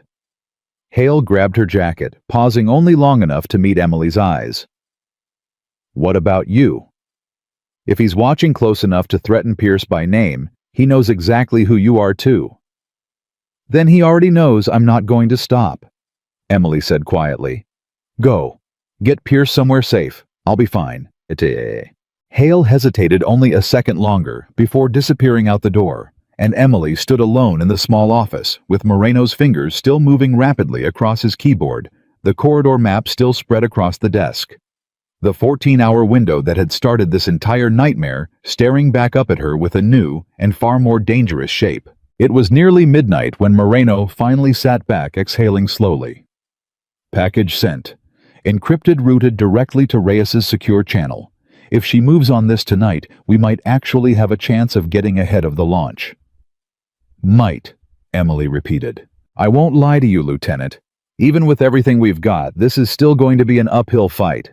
Voss has resources, connections, and apparently enough confidence to threaten a federal officer directly over an open line. Men like that don't fold easily. Emily looked down at the corridor map one more time, at the danger zone that had grown deeper with every day she'd spent chasing the truth behind it, and felt something harden inside her that had nothing to do with fear anymore. He said everyone works for someone, she said quietly. He's wrong about me. I don't work for anyone who'd let 400 soldiers walk into a trap to protect a contract. Her phone buzzed again, and this time both of them went rigid until Emily saw the caller ID and recognized Colonel Reyes's number. She answered immediately. "Ma'am, I've got Moreno's package," Reyes said, and her voice had none of the careful, measured calm from their first conversation. It was fast, urgent, edged with something Emily hadn't heard from her before. "Lieutenant, I need you to listen to me very carefully, because I just received something else in the last 10 minutes that changes our entire timeline." "What is it?" "Operation Silent Horizon's launch window just moved," Reyes said. "I don't know who authorized it, and I don't know why, but it's no longer 4 days out. It's 36 hours. Emily felt the floor drop out from under her. 36 hours, she repeated. Someone at Fort Vanguard just collapsed your entire timeline to less than a day and a half, Reyes said grimly. And Lieutenant, I don't think that's a coincidence. I think somebody just found out exactly how close you are to stopping this, and they're trying to make sure you run out of time before you can. 36 hours. Emily repeated the number in her head, like it might change if she said it enough times, but it didn't change. It sat there cold and immovable, while Colonel Reyes's voice continued through the phone, faster now, stripped of every ounce of the careful, measured tone she'd used the night before. I need you to get in front of General Caldwell, Reyes said. Tonight, not tomorrow, tonight. Ma'am, he already told me if I brought this to him again without hard proof, he'd refer me to the Inspector General. Then you bring him hard proof, Reyes said. You have a guest credential log placing Gerald Voss on that post the night the Rally Point filing was drafted. You have a recorded threat against a soldier under your command. You have Moreno's metadata trail. That is not a hunch anymore, Lieutenant. That is a case. And if he still doesn't listen... There was a pause on the line, brief but heavy. Then I get on a plane myself and I land at Fort Vanguard before that launch window opens, and I make him listen. But Emily, I can't get there in 36 hours. Not with the aircraft I have access to on this short, a notice not through official channels that won't raise exactly the kind of questions Voss wants raised. You are the only person standing between that operation and whatever's waiting in that corridor. I need you to hold the line until I can get there. Emily closed her eyes for 1 second, feeling the full weight of it settle onto her shoulders, and then she opened them again, and whatever had cracked in her voice a moment earlier was gone. Understood, ma'am. One more thing. Reyes's voice dropped quieter now, almost gentle. Whatever it takes to make Caldwell listen, if that means finally showing him what's in your file, you have my authorization to declassify what's necessary. I know what that costs you. I'm asking anyway, because I think you already know it's the only card left on the table. The call ended, and Emily stood in the small office with the phone still warm in her hand, staring at the corridor map spread across the desk, feeling something inside her that had been locked away for 3 years quietly begin to loosen. Moreno was watching her carefully. She's telling you to use it. The file. I heard her. Lieutenant. For what it's worth, I've read redacted summaries of things that happen behind enemy lines. I've never read your full file, and I don't need to know that whatever's in it earned you the right to walk into that briefing room and make General Caldwell listen without laughing this time. Emily didn't answer right away. She was thinking about the 36 hours since she'd first stepped into that room, about the way Caldwell had looked at her rank, instead of her record about every officer in that room who had decided in the space of a single glance exactly how much she was worth. She was thinking, too, about the men she hadn't been able to save during those 36 hours behind enemy lines 3 years earlier, the ones whose names lived permanently in the part of her mind that never fully slept, and how showing this file to a room full of strangers felt in some small, unbearable way like handing them over. I need Pierce, she said finally, and I need Hale back here. If I'm walking into Caldwell's office tonight, I want everyone who's touched this case standing behind me when I do it. You've got 20 minutes before that briefing room clears for the night, Moreno said, checking his watch. After that, you're waking Caldwell up in his quarters, which is a different kind of confrontation entirely. Then we move now. Hale returned 12 minutes later, breathless, having settled Pierce into a guest room at a small inn off post, under a name that wasn't his own. And the moment she saw Emily's face, she knew something had shifted. What happened? Launch moved up. 36 hours. Emily was already gathering the folder. The corridor maps, Moreno's metadata printouts, everything they'd assembled across 2 exhausting days. I'm going to Caldwell, tonight. With what he already told you. With everything, Emily said. Including the file. Hale went very still. She had worked alongside Emily for 6 months, had heard the vague shape of the 36 hours behind enemy lines, referenced twice in whispered fragments, had known better than to push for more than Emily was willing to give. She understood in the space of that single sentence exactly what it was costing her to say it out loud. Are you sure? No, Emily said honestly.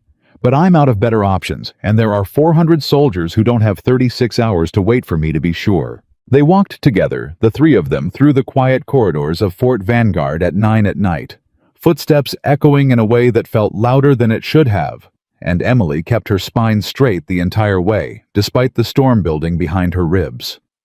She had rehearsed confrontations before.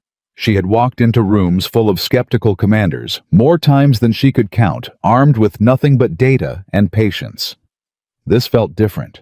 This felt like walking toward a door she had spent 3 years trying to keep permanently closed. Caldwell's aide tried to stop them at the office door, informing them the general had already left for the evening, but Caldwell's voice carried out from the inner office before the aide finished the sentence. Let them in. They found him at his desk, jacket, off sleeves, rolled a half-finished cup of coffee beside a stack of operational paperwork that Emily suspected included the very launch window adjustment that had just cut her timeline in half. Lieutenant Carter, Caldwell said, not looking up immediately. I believe I was fairly clear yesterday about... The launch window for Silent Horizon moved from 5 days to 36 hours, sir, Emily said, cutting through whatever warning he'd been about to deliver. I need to know who authorized that change, and I need you to look at what we've found before that window opens. That got his attention. He set down his pen slowly and looked up, taking in the 3 of them standing in his doorway. Emily Hale, and a captain he'd never seen before, wearing a logistics audit badge that didn't quite match the tension radiating off him. Who are you? Caldwell asked, looking at Moreno. Captain Elias Moreno, sir. I report to Colonel Reyes at the Pentagon. My audit credentials are a cover. I've spent the last day verifying Lieutenant Carter's findings independently at Colonel Reyes's direct request. Caldwell's expression darkened. You've been running an unauthorized investigation on my post using a fabricated cover identity. Yes, sir. Because what Lieutenant Carter found deserved independent verification before anyone brought it to you a second time and risked being dismissed again. For a moment, Caldwell looked like he might explode. Emily watched the muscle in his jaw tighten, watched his hand curl slightly on the desk, but something in Moreno's flat, unshaken delivery seemed to give him pause. Whatever else Caldwell was, he wasn't a stupid man, and a Pentagon-dispatched captain willing to admit to running a covert verification on his own post wasn't something he could simply laugh out of the room, the way he'd laughed at a lieutenant 2 days earlier. You have 5 minutes, Caldwell said. Convince me this wasn't a waste of everyone's time. Emily stepped forward and laid the folder open on his desk, and for the next several minutes she walked him through it exactly as she had walked Moreno through it the night before. The corridor data Pierce's confession. The Northgate ring. Iron Bridge's contract renewal. The Rally Point change filed through Torres's office. The guest credential that placed Gerald Voss on this exact post 2 nights ago, drafting operational documents on a borrowed access badge. Caldwell's face changed slowly through the telling contempt, giving way, first to disbelief, then to something harder and more focused, the look of a commander recalculating every assumption he'd walked into the room holding. Gerald Voss, he said quietly when Emily finished. It wasn't a question. You know him. I know him. Caldwell's voice had gone flat, distant, the sound of a man revisiting old ground he'd hoped never to walk again. He served under me for 4 years. Brilliant officer in his own way. Also the most dangerously ambitious man I ever commanded. I blocked his push to privatize extraction operations 3 separate times before he finally left the service. He told me the day he resigned that I'd regret standing in his way. I assumed that was wounded pride talking. I didn't think... He stopped himself, jaw tightening again, and Emily watched something that looked almost like shame pass briefly across his face. I didn't think he'd come back to sabotage an active operation just to prove a point. It's not just a point, sir, Moreno said. It's a contract renewal worth expanded scope over every extraction and rescue operation this post runs. If Silent Horizon fails badly enough to demonstrate a capability gap, but not so badly, it triggers a formal congressional inquiry. Iron Bridge is positioned to absorb exactly the kind of oversight that failure would justify. Caldwell sat back slowly, and for a long moment he said nothing, staring down at the corridor map at the rally point marked 2 kilometers deeper into danger than it had been 3 days earlier. "Who filed this change?" he asked, finally tapping the marked point. "You said it routed through Torres's office." "Through his office," Emily said carefully. "Not necessarily through him directly, sir. We believe the actual filing originated with his aide, Lieutenant Whitfield, whose father works as a senior logistics advisor for Iron Bridge. We believe Major Torres signed off on it without close review, the way senior officers process dozens of routine filings a day." "You're telling me Torres is innocent?" "We're telling you we don't have proof he isn't," Emily said, "which is different from proof that he is." Caldwell's eyes moved to her, something sharper in them, now less contempt and more genuine assessment, the look of a man finally seeing the officer in front of him rather than the rank on her collar. "That's a careful distinction, Lieutenant. Most people in your position, after being humiliated the way I humiliated you 2 days ago, would have been happy to let Torres burn for it. I don't need him to burn, sir. I need the corridor fixed, and I need 400 soldiers to come home. Everything else is secondary." Something shifted in Caldwell's face at that, not warmth exactly. Emily doubted the man had much capacity left for open warmth after decades in uniform, but something that looked like the beginning of respect hard-won and grudging, and entirely unlike anything he'd shown her before. "I owe you an apology," he said quietly. "Not for questioning your data. A commander who accepts every junior officer's assessment without scrutiny is a commander who gets people killed through carelessness. But I owe you an apology for how I did it, for letting that room laugh at you instead of shutting it down the moment it started." Emily hadn't expected that, and for a second the careful composure she'd worn into this office slipped slightly. Something raw flickering behind her eyes before she pushed it back down. "Thank you, sir. But right now, I need something more useful than an apology. I need you to pull the launch window back to its original timeline, or find another route through that corridor entirely before those extraction teams move." Caldwell was already reaching for his phone. "I can pull the window back myself. I have that authority regardless of who moved it. But if Whitfield or whoever's feeding information to Voss finds out I've reversed it, they'll know we're on to them, and Voss has already proven he's willing to threaten a soldier directly to protect this operation. I don't want to spook him into doing something worse before we can pin this down completely. Then we don't reverse it publicly." Emily said, her mind already working ahead. "We let the official timeline stand at 36 hours, but we quietly reroute the actual extraction path around the compromised corridor, and we do it through a channel that never touches Whitfield's desk." Caldwell looked at her for a long moment, something calculating behind his eyes. "You want to run a parallel operational plan, one that exists only on paper long enough to fool whoever's watching while the real plan moves through a completely separate channel." "Yes, sir." "That's not standard procedure." "No, sir, it isn't." A ghost of something almost like a smile touched the corner of Caldwell's mouth, the first genuine expression of approval Emily had seen from him since she'd arrived at this post. "I've run operations less clever than that with worse odds of success. All right. Here's what we do." For the next hour, the office became something closer to a war room than the sterile administrative space it had been minutes earlier. Caldwell pulled in 2 officers he trusted completely, men who had served under him for over a decade and had no conceivable connection to Northgate Academy or Iron Bridge Strategic Solutions.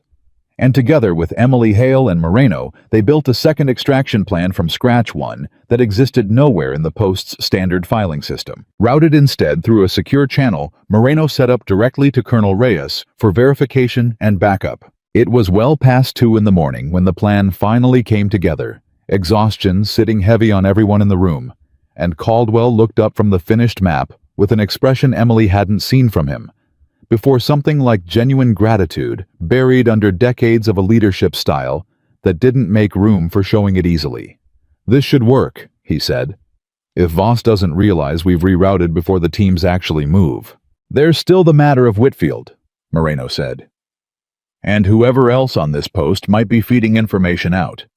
If we don't identify and contain that leak, this isn't the last operation Voss tries to manipulate." Caldwell's expression hardened. "I'll handle Whitfield personally. Quietly tomorrow before he has any reason to suspect we know. I want him isolated from operational access before the real plan moves, and I want him watched closely enough that if he tries to contact anyone connected to Voss, we know immediately." "And Torres?" Emily asked. Caldwell was quiet for a moment. "Torres is going to have a very uncomfortable conversation with me tomorrow about signing filings without adequate review. But if what you've found is accurate, he's guilty of arrogance and carelessness, not treason. I'll deal with him the way I deal with officers who make that mistake. Firmly. Not the way I deal with someone who knowingly endangered 400 lives for a paycheck." The meeting broke up near 3 in the morning, and Emily walked out of Caldwell's office into the cold night air, feeling something she hadn't expected to feel after everything that had happened in the last 3 days. Not triumph. Exactly, the stakes were still too high and too unresolved for triumph. But something close to it. A door that had been closed for 2 days had finally grudgingly opened. It didn't stay open long. Her phone buzzed at 4:15, jolting her awake in the narrow bunk she'd collapsed onto without bothering to change out of her uniform. Hale's name lit the screen, and the tone in her voice the second Emily answered told her something had gone badly wrong. "Emily, Pierce is gone." Emily was on her feet before the sentence finished. "Gone how?" "The inn called the emergency contact number I left, said there was some kind of disturbance around 3:30. When they checked the room, it was empty. Bed unmade, personal belongings still there, but Pierce is nowhere in the building. No sign of forced entry, no sign of a struggle that the front desk clerk noticed. He's just gone." "Voss?" Emily said, already pulling her boots on. "That's my read too. He threatened Pierce's sister on that call last night. What if that wasn't the whole threat? What if it was misdirection, and the real target was always Pierce himself? The one person who could testify directly to Voss's involvement." Emily was moving through the corridor before Hale finished the sentence, phone pressed to her ear, mind already racing through possibilities she didn't want to consider. "Get Moreno. Tell him to pull every camera feed near that inn, every traffic camera on the roads leading off post, anything that might show what happened in that window. I want a location on Pierce inside the hour. And if we can't find one." Emily didn't answer right away because the honest answer sat too heavy in her throat to say out loud, that if Gerald Voss had decided Owen Pierce was too dangerous a loose end to leave breathing, the man might already be beyond finding. She found Moreno and Hale in the small office 20 minutes later, both of them already working Moreno's laptop pulled up to a scattered grid of grainy security footage from cameras along the 2 main roads leading away from the inn. "There," Moreno said, suddenly freezing a frame. 3:41 a.m. Dark sedan, no visible plates, parked outside the inn's rear entrance for approximately 4 minutes before departing. "Can you trace where it went?" "Working on it. It went dark after the 3rd camera. Either it turned onto a road with no coverage, or someone knew exactly where the gaps in coverage were." Moreno's jaw was tight with frustration. Whoever did this planned the route in advance. Emily's stomach twisted, the cold certainty settling in that this wasn't a spontaneous act of panic on Voss's part, but something calculated, prepared in advance, which meant Pierce might have been a target from the very beginning rather than a last-minute liability. Her phone buzzed again, unknown number. No caller ID, and this time she didn't hesitate before answering, didn't bother with the careful composure she'd worn during the last call. "Where is he?" she said before Voss could get a single word out. There was a soft, almost pitying laugh on the other end. Direct. I appreciate that about you, Lieutenant. Sergeant Pierce is safe for now. Uncomfortable, I imagine, but unharmed. Whether he stays that way depends entirely on choices you're about to make. What do you want? I want the plan you and General Caldwell spent half the night building in his office, Voss said, and Emily felt the floor drop out from under her a second time in 24 hours. He knew. He knew about the parallel extraction plan, which meant either Whitfield had somehow gotten word out despite Caldwell's precautions, or there was someone else inside that room she hadn't accounted for. I want the operation to proceed through its original corridor exactly as planned, Lieutenant, and I want you to personally ensure it does. In exchange, Sergeant Pierce goes home to his sister unharmed, and this entire unpleasant situation becomes a story nobody ever needs to tell. You're asking me to sacrifice 400 soldiers to save one sergeant. I'm asking you to understand the actual weight of your choices. Voss said, his voice still maddeningly pleasant. Because right now, Lieutenant, you believe you're the hero of this story. Let me offer you a different perspective.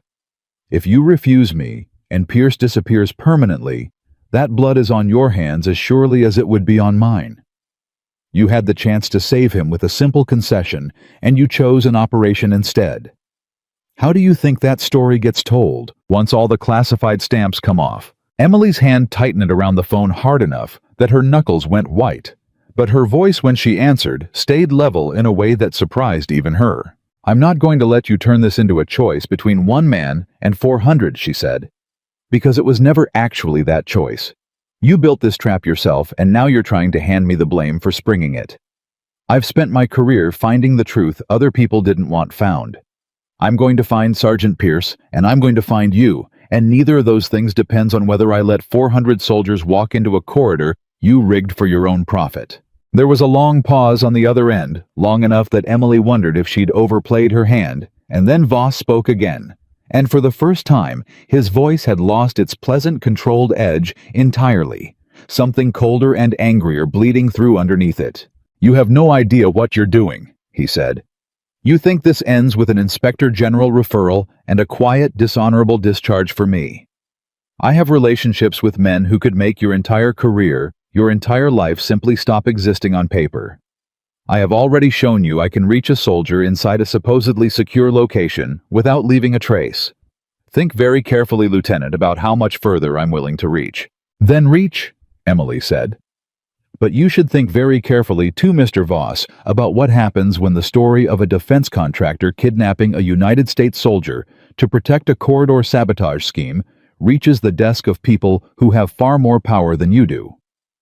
You've spent 11 years building relationships in rooms I'll never be allowed into. I think you're about to find out some of those rooms have people in them who care a great deal more about protecting soldiers than protecting your contract. The line went dead again, and this time Emily stood in the small office with her chest heaving. Adrenaline and fury tangled together so tightly she could barely separate them. That was either the bravest thing I've ever heard, Hale said quietly, or the most reckless. Maybe both, Moreno said, already moving. But it worked in one important way. He stayed on the line long enough that I got a partial signal trace before it bounced this time. Not a location, but a tower ping somewhere southeast of Post-Industrial Corridor, maybe 20 minutes out. That's not nothing, Emily said. It's not everything either, Moreno warned. But it's a start. Emily's phone buzzed a third time, and for a moment she braced for Voss again, but the name on the screen was Caldwell's, and when she answered, his voice carried an urgency she hadn't heard from him even during the worst of the briefing room confrontation 2 days earlier. Lieutenant, I need you in my office immediately. I just had Whitfield hauled in for questioning the moment he arrived this morning, exactly as planned. He's talking, and Lieutenant, Caldwell's voice tightened. He just told my security officer something that changes everything. Voss isn't planning to sabotage the corridor as a controlled failure anymore. Whitfield says the plan changed sometime in the last 12 hours. Voss wants a complete operational collapse now, severe enough to guarantee the contract, and severe enough to bury every thread that might lead back to him. He's not trying to prove a capability gap anymore, Lieutenant. He's trying to make sure nobody survives to contradict his version of what happened. Emily felt the last of the ground shift beneath her entirely, the stakes she'd been fighting for 3 days suddenly doubling in a single sentence. "When does Silent Horizon actually launch, sir?" There was a pause on the line, and when Caldwell spoke again, his voice had gone very quiet. 22 hours, Lieutenant, and we still don't know where Voss is holding Sergeant Pierce or what he's planning to do with him before this is over. 22 hours. Emily stood in Caldwell's office, with that number sitting in her chest like a stone, and for the first time since this entire nightmare began, she let herself feel the full size of it. Not just the operation, not just the corridor, but a soldier's life, hanging somewhere southeast of Post, in an industrial stretch of buildings none of them could pin down fast enough. "Whitfield," she said. "Where is he now?" "In custody," Caldwell said. "Talking, but not fast enough. He claims he doesn't know exactly where Voss is holding. Pierce says Voss never told him operational details beyond what he needed to file the paperwork." "Do you believe him?" Caldwell's jaw tightened. "I believe a scared 29-year-old telling the truth looks a lot like a scared 29-year-old lying to save himself. I don't have the luxury of trusting my instincts on this one, Lieutenant. I need something concrete." Moreno was already at the door, laptop bag over his shoulder. "The tower ping gave us a rough radius. Industrial corridor, southeast 20 minutes out. If Whitfield can narrow that with even one detail, a building type, a road name, anything Voss mentioned in passing, we can cut that radius down to something searchable." "Then let's ask him properly," Emily said, and something in her voice made Caldwell look at her twice. They found Whitfield in a holding room down the hall, hands folded on the table in front of him, his face the pale, hollowed-out color of a man who hadn't slept and had spent the last several hours watching his entire future collapse in real time. He looked up when Emily walked in, and something in his expression cracked further, not defiance, just exhaustion. The particular exhaustion of someone who had run out of reasons to keep lying. "Lieutenant Whitfield," Emily said, sitting across from him without ceremony. "I'm not here to threaten you. I'm here because a soldier's life depends on what you remember in the next 5 minutes, and I don't have time to be gentle about asking. I already told the security officer everything I know. Tell me again, slower, every detail, even the ones that seem too small to matter." Emily leaned forward slightly. "You said Voss never gave you operational details. Fine, but you spent time with him. You met him in person more than once, I'd guess, given how carefully this was built. People reveal things without meaning to. A building, a smell, a sound in the background of a phone call. Anything." Whitfield's eyes moved to the table, and for a long moment, he said nothing. And Emily watched him wrestle with something that looked less like protecting Voss and more like simple paralyzed fear. "There was a warehouse," he said finally quietly. "He mentioned it once, not by name, just said he had a staging location for equipment near the old freight yards. I didn't think anything of it at the time. It's a logistics company. Warehouses aren't exactly suspicious." "The old freight yards," Moreno repeated, already pulling up a map on his laptop. "That narrows it considerably. There's exactly one active freight corridor southeast of Post that still has functioning rail access. Everything else in that direction was decommissioned years ago." "How many warehouses in that corridor?" Emily asked. 6, maybe 7 still standing," Moreno said, scanning satellite imagery. "But if Voss needed somewhere secure enough to hold a soldier without drawing attention, he'd want something with limited sight lines, minimal foot traffic, probably still under some kind of active lease, so a strange vehicle parked outside wouldn't draw questions." "Iron Bridge," Hale said suddenly from the doorway where she'd been listening. "Check their registered business addresses. If they lease warehouse space anywhere in that corridor for logistics support, that's not a coincidence. That's exactly the kind of legitimate cover a company like his would use to hide something illegitimate in plain sight." Moreno's fingers flew across the keyboard, and 30 seconds later, he let out a short, sharp breath. "Got it. Iron Bridge Strategic Solutions leases a distribution facility at the northern edge of the freight corridor. Filed as equipment storage for contract logistics support to 3 regional posts including this one. Caldwell was already moving toward the door. I'm mobilizing a response team. Sir, wait. Emily's voice stopped him cold, and something in her tone made even Caldwell pause and turn back. If we send a visible response team and Voss has anyone watching that location, which given everything he's shown us, I'd bet on, we lose whatever advantage Surprise gives us. He threatened Pierce's life on an open call less than 2 hours ago. If he sees uniforms converging on that warehouse, there's no guarantee Pierce survives the panic that follows. So what do you suggest, Lieutenant? We can't exactly walk in alone. Not alone, Emily said. Small, quiet. A team that looks like nothing more than routine contractor traffic in an industrial corridor moving in from an angle that doesn't announce itself. I want to go. Absolutely not, Caldwell said immediately. Sir, with respect, I know this case better than anyone else in this building. I know how Voss thinks. I know exactly what he's threatened, and I have training that goes considerably beyond what's written in my official file.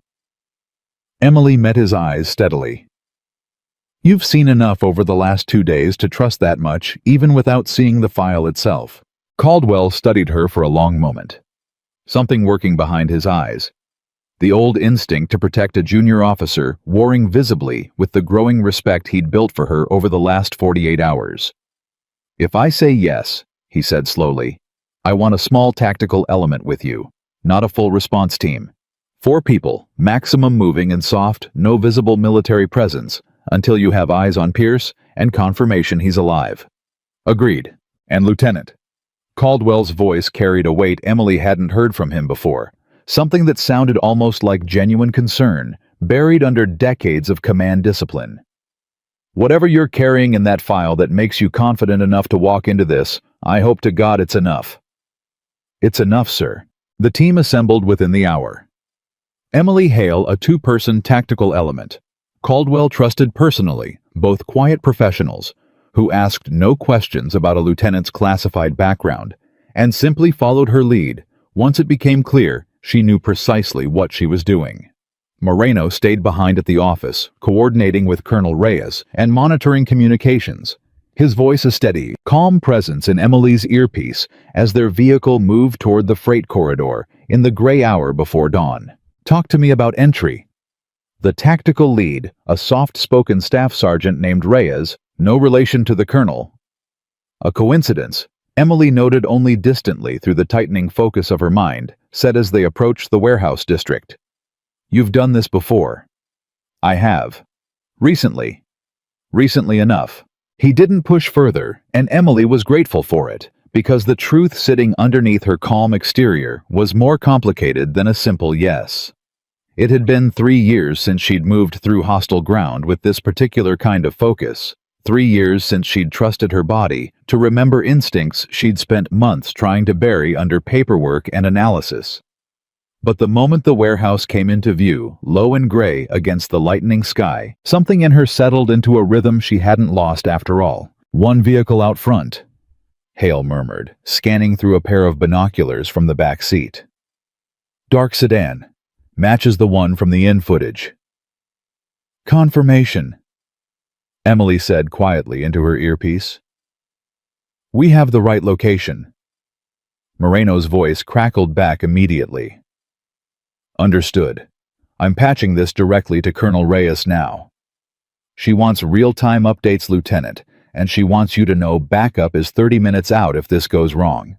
30 minutes might not be enough, Emily said more to herself than anyone else, and then pushed the thought away because dwelling on worst outcomes had never once helped her survive one. They approached the warehouse from the rear, moving low along a fence line thick with weeds that hadn't been maintained in years, and Emily felt the old muscle memory take over completely. Now the careful placement of each step, the constant scanning for movement, the way her breathing slowed and steadied itself without conscious effort. Hale stayed close behind her, tense but controlled, while the 2-person tactical element split off to cover the far side of the building. A side door hung slightly ajar, and Emily felt her pulse tick up at the sight of it. Either careless oversight or an invitation she didn't like the shape of at all. Could be a trap, Hale whispered. Could be. Emily agreed. We go in anyway. We just go in smart. They moved through the door in practiced silence, weapons low but ready, and the interior of the warehouse swallowed them into shadow, broken only by thin bars of early light filtering through high grime-streaked windows. Emily's eyes adjusted quickly, cataloging the space-stacked crates, an old forklift rusting quietly in one corner, and near the back, a single chair, and in it, slumped but breathing wrists bound behind him, Sergeant Owen Pierce. Emily's chest tightened at the sight of him, relief and fury tangling together in equal measure, and she moved forward fast, low-scanning every shadow for the presence she already suspected was watching. "Pierce," she whispered, kneeling beside him, checking quickly for injuries. His face was bruised along one cheekbone, his lips split, but his eyes opened at the sound of her voice, and something in them flooded with a desperate, disbelieving relief. "Lieutenant." His voice came out cracked, barely a whisper. "You shouldn't have come." "Not a conversation we're having right now." Emily's hands worked fast at the ties binding his wrists. "Can you walk?" "I think so." "Good, because we're leaving right now and—" The lights came on, all at once, harsh and sudden, flooding the warehouse in white fluorescent glare, and Emily spun with her weapon raised, every instinct screaming at once to find Gerald Voss standing near the far wall. A man in an expensive coat that looked entirely out of place in this dust and rust, flanked by two men who were unmistakably armed and unmistakably not soldiers. "Lieutenant Carter," Voss said, and his voice carried the same maddening pleasantness it had held over the phone, as though he were greeting her at a cocktail reception instead of standing in a warehouse where he'd held a man hostage for hours. "I have to admit, I underestimated how quickly you'd find this place. That's genuinely impressive, actually. I don't say that lightly." "Let him go," Emily said. "This is over, Voss. Whitfield's already talking. Reyes has Moreno's evidence. There is no version of this that ends with you walking away clean." "There's always a version," Voss said, taking a slow step forward, his men shifting subtly to flank him. Weapons not yet raised, but clearly ready. "You've spent 3 days assuming this ends with courtrooms and inspector generals, Lieutenant. It doesn't have to. It can end far more simply right here with a story about a rescue attempt that went tragically wrong. A lieutenant and a sergeant killed trying to save a fellow soldier from armed criminals in an abandoned freight yard. It's a sad story. It's also a story nobody will spend much time questioning. You're threatening to kill 3 American service members," Emily said, keeping her voice steady, even as every part of her recalculated the danger in the room with brutal precision. "That's not a contract dispute anymore, Voss. That's not even obstruction. That's murder, and there is no version of your relationships or your rooms full of important friends that survives that." "There's a version where nobody ever finds out," Voss said quietly, "because the only 3 people who could tell them are lying on this floor." The room went taut with silence, the kind that lived right on the edge of violence, and Emily felt her pulse hammer, even as her training kept her hands perfectly steady, her weapon perfectly level. "You should know," she said slowly, buying every second she could, "that Captain Moreno is monitoring this location in real time. If we go dark, he doesn't wait 30 minutes for backup to arrive on schedule. He calls it in immediately with your name attached to a kidnapping and a location. Killing us doesn't erase the evidence, Voss. It just adds 3 murders to a case that already has your fingerprints all over it." For a moment, something flickered across Voss's composed expression, not fear exactly, but the first real crack Emily had seen in his certainty since this whole nightmare began, the recalculation of a man who had built his entire plan on staying several steps ahead and was only now realizing how many of those steps had already been anticipated. "Bluff," he said, though something in his voice had lost its earlier confidence. "Ask Whitfield if I bluff," Emily said. "Ask him how fast this all fell apart once we started pulling threads. You built a plan that depended on nobody looking closely enough, Voss. I look closely for a living. That was always going to be your problem." One of Voss's men shifted weapon, rising slightly, and everything in the room seemed to hold its breath at once, and then the side door behind Voss's men burst open, and the tactical team Caldwell had assigned moved in fast and controlled weapons, trained voices sharp and commanding, and in the sudden chaos of shouted orders and scrambling bodies, Emily grabbed Pierce and pulled him down behind a stack of crates, shielding him with her own body out of pure instinct, honed across years she rarely let herself remember. It was over in less than 30 seconds. Voss's men, outnumbered and outmaneuvered, dropped their weapons the moment the tactical element made clear. Resistance meant death, and Voss himself stood frozen against the far wall. The pleasant mask finally completely gone, replaced by something cold and furious, and underneath it all, afraid. "This isn't finished," he said as the staff sergeant moved to restrain him. "You have no idea the people Save it for the people who actually have the authority to care," Emily said, standing slowly, her hands not quite steady now that the immediate danger had passed, adrenaline finally catching up to her all at once. "You threatened federal officers. You kidnapped a soldier. You sabotaged an active military operation for profit. Whatever relationships you think are going to save you, Mr. Voss, I promise you they end today." They got Pierce out of the warehouse and into a waiting vehicle within minutes, and it wasn't until they were moving, engine humming steady beneath them, that Emily finally let herself exhale the breath she felt like she'd been holding for 3 straight days. "You're shaking," Hale said quietly, glancing over. "I'm fine." "You don't have to be fine right this second, Emily. Nobody's grading you on it." Emily looked down at her hands at the faint tremor she hadn't noticed until Hale pointed it out, and let herself feel it for exactly as long as the drive back to post took the fear she hadn't allowed herself in the warehouse. The relief that Pierce was alive, the weight of everything the last 3 days had cost her to hold together. By the time they reached the gate, the tremor had passed, and the calm, steady officer everyone at Fort Vanguard had underestimated 3 days earlier had settled back into place. Caldwell was waiting when they arrived, and the moment he saw Pierce walking under his own power, bruised but alive, something in the general's face loosened in a way Emily hadn't seen from him once in the entire time she'd known him. "Get him to medical," Caldwell said, and then turned to Emily, studying her for a long moment. "Voss, in custody. His men too. Whitfield's confession combined with the warehouse and the kidnapping charge should be more than enough to bring the rest of this down around him." And the operation. Emily felt something settle in her chest, the last piece of the last 3 days finally clicking into place. "Sir, with Voss in custody and Whitfield cooperating, there's no one left to feed information back to Ironbridge. The rerouted extraction plan can move exactly as planned. Silent Horizon launches clean." Caldwell nodded slowly, and for a moment he simply looked at her, and there was something in his expression that hadn't been there 3 days earlier. Not just respect, but something closer to genuine reckoning, a man confronting exactly how wrong his first instinct about her had been. "Lieutenant Carter," he said, "I laughed at you in that briefing room, in front of 40 officers. I want you to know I understand exactly how much that must have cost you. And I understand that you spent the last 3 days proving me wrong, not to satisfy your own ego, but because 400 soldiers were counting on someone to be right regardless of who believed them. Thank you, sir. I'd like to see your file," Caldwell said, and something careful entered his voice, an acknowledgement that he was asking for something she hadn't offered freely.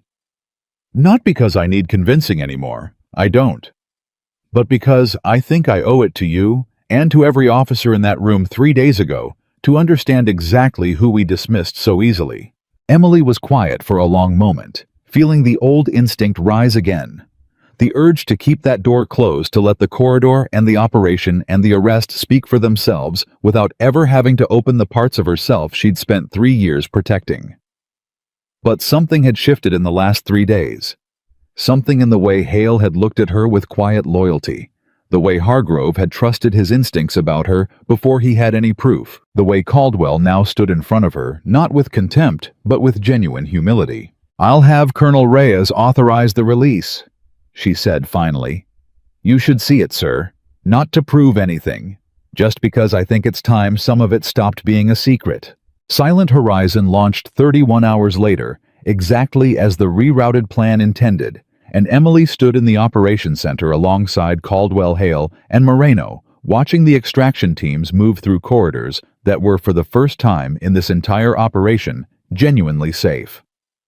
There was no ambush waiting in the 14-hour window she'd identified 4 days earlier. There was no trap sprung, no soldiers walking blind into ground. Someone else had already mapped for their failure. The operation proceeded with the quiet, unremarkable success of a plan that had actually accounted for every variable. And when the final extraction team reported safe return 6 hours later, the operations center erupted into the kind of relieved, exhausted cheering that only came after everyone in the room had spent days quietly terrified of a different outcome. Caldwell found Emily near the back of the room afterward, watching the celebration with the same quiet composure she'd carried through every moment of the last 4 days. 412 soldiers came home today, he said. Every single one of them because a lieutenant refused to stop being right, even when an entire room laughed at her for it. They came home because a lot of people worked together to make sure they did, sir. Hale, Moreno, Hargrove. Even you, once you decided to listen. I decided to listen because you gave me no other honest choice, Caldwell said. That's not humility, Lieutenant. That's just the truth. I want you to hear this clearly because I don't say it often, and I mean every word of it. I was wrong about you from the moment you walked into that briefing room, and I was wrong in a way that could have gotten hundreds of people killed if you'd been anyone other than exactly who you are. Emily didn't say anything right away because there wasn't really anything left to say that would improve on the moment as it stood, and Caldwell, to his credit, seemed to understand that and let the silence sit between them without needing to fill it. The weeks that followed moved faster than Emily expected. Gerald Voss faced federal charges for kidnapping, conspiracy, and obstruction of a military operation, charges serious enough that even his carefully built network of relationships couldn't make disappear the way he'd promised Emily they could. Whitfield, cooperating fully once the weight of what he'd been part of finally settled on him, received a lesser sentence in exchange for testimony that helped dismantle the last of Ironbridge's illegal influence over 3 separate military posts. Torres, humiliated by the discovery that his own office had been used as cover for the entire scheme, went through the uncomfortable process Caldwell had promised him: firm consequences for carelessness, though nothing that ended his career. And something in the man seemed to soften permanently after watching how close his negligence had come to costing hundreds of lives. Pierce recovered fully physically at least, and the emotional weight of what he'd been forced into took longer to settle. Emily made a point of checking on him personally in the weeks afterward, not out of obligation, but because she understood better than most what it meant to carry the consequences of a decision made under impossible pressure. I keep thinking I should have told someone the moment that guy approached me, Pierce said during one of those visits, sitting in the small break room near the communications building where this had all started. You were protecting your sister, Emily said. That's not weakness, Sergeant. That's exactly what a good man does when someone he loves is threatened. The failure wasn't yours. It belonged entirely to the man who built a system designed to exploit exactly that kind of love. Doesn't feel that way some nights. It rarely does, Emily said quietly. But it's true anyway. It was nearly a month after the operation that Colonel Reyes called Emily personally, her voice carrying a different kind of weight than it had during any of their previous conversations. Something almost warm, softened by the distance of time and resolution. I read your full file today, Reyes said.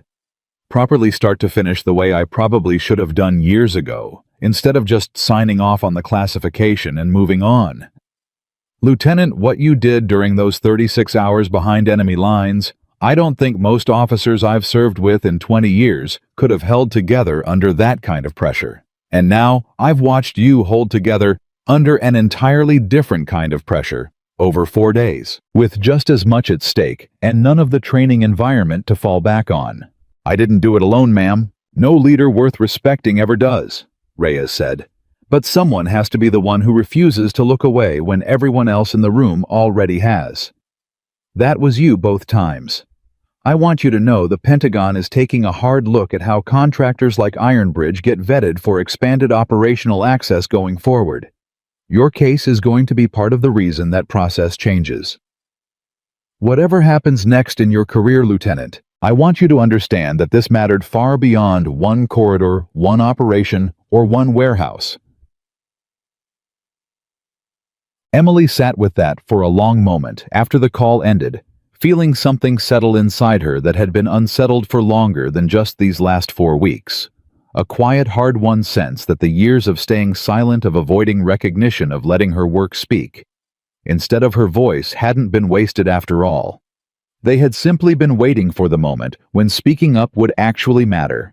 General Caldwell requested her presence in his office one final time before her transfer orders came through a reassignment to a joint operations planning division that Colonel Reyes had personally recommended her for, one that would put Emily's particular gifts to use across a scale far larger than a single post's briefing room.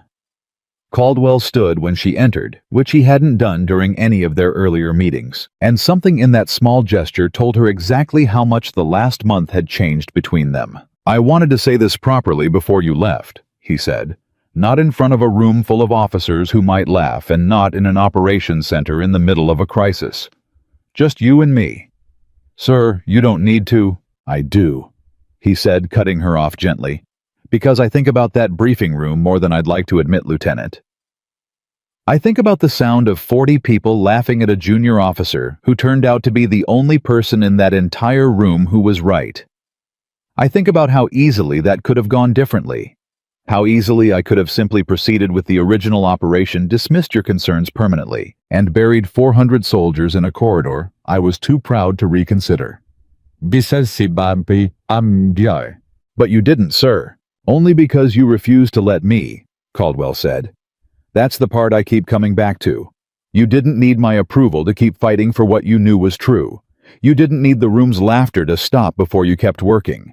You just kept doing the work quietly, relentlessly, until the truth became too large for anyone to keep ignoring." He paused, something almost vulnerable crossing his weathered face. "I've spent my entire career believing that leadership meant commanding a room's attention. You taught me in 4 days that real leadership sometimes means being willing to hold the truth alone in a room that refuses to listen for as long as it takes for that room to finally catch up." Bien. Emily felt something tighten in her throat, unexpected and genuine. "Thank you, sir. I have one more thing to say, and then I'll let you get to your transfer." Caldwell's voice steadied, took on the formal cadence of a man delivering something he'd rehearsed. "I've recommended you for commendation, Lieutenant Carter. Not for the operation, not even for the arrest of Gerald Voss, as significant as that was. I recommended you for the example you set for every officer on this post about what it actually looks like to lead without needing to be loud about it. I have young officers now who ask about you, Lieutenant. They ask what it looked like the moment you stood in that briefing room and refused to back down, even while an entire room laughed. I tell them the truth. I tell them you didn't argue, you didn't raise your voice. You simply kept doing the work until the work spoke louder than the laughter ever could." Emily left Fort Vanguard 3 weeks later, and the send-off was smaller than the story that would eventually circulate about her. No parade, no ceremony beyond a quiet handshake from Caldwell and a fierce, unguarded hug from Hale that neither of them had expected to need as much as they did. Pierce came to see her off too, standing a little straighter than he had in the weeks after the warehouse, and told her simply that he hoped someday to be the kind of soldier who noticed the quiet people in the room, instead of overlooking them. "You already are," Emily told him. "You just proved it by telling the truth when it would have been easier not to." Months later at her new posting, Emily stood in front of a room of junior officers for the first time, not as someone being evaluated, but as someone leading a training session on operational analysis and pattern recognition. The exact skills that had once gotten her laughed out of a briefing room, now the foundation of an entire curriculum built around her methods. She watched the faces in front of her, some skeptical, some curious, a few already dismissive of the modest rank on her collar, the way officers at Fort Vanguard once had been. She didn't try to convince them with her file. She didn't open with the story of the corridor, the warehouse, or Gerald Voss's arrest. She simply began the way she always had, with the data, with the patterns, with the quiet, methodical work that had never needed anyone's belief to be true. By the end of the session, the skepticism in the room had shifted into something else entirely. The same grudging earned respect she'd spent her whole career building one careful conclusion at a time without ever raising her voice to demand it. Somewhere back at Fort Vanguard, General Richard Caldwell still told the story to every new class of officers who came through his command, the story of the lieutenant he'd laughed at, and the file that had left an entire room speechless. He told it not as a story about rank or classification, or the dramatic reveal of a hidden past, but as a story about the simple, unglamorous discipline of doing careful work in a world that too often rewards volume over truth. And every time he told it, he ended it the same way, looking out at a room of young officers who still had time to learn the lesson before it cost them something irreplaceable. The loudest voice in the room is rarely the one worth trusting most. The quiet officer with the folder nobody bothered to open may be the only one who already knows exactly how the story ends in real strength. The kind that saves lives and changes rooms and outlasts every laugh it ever endured has never once needed permission to be believed.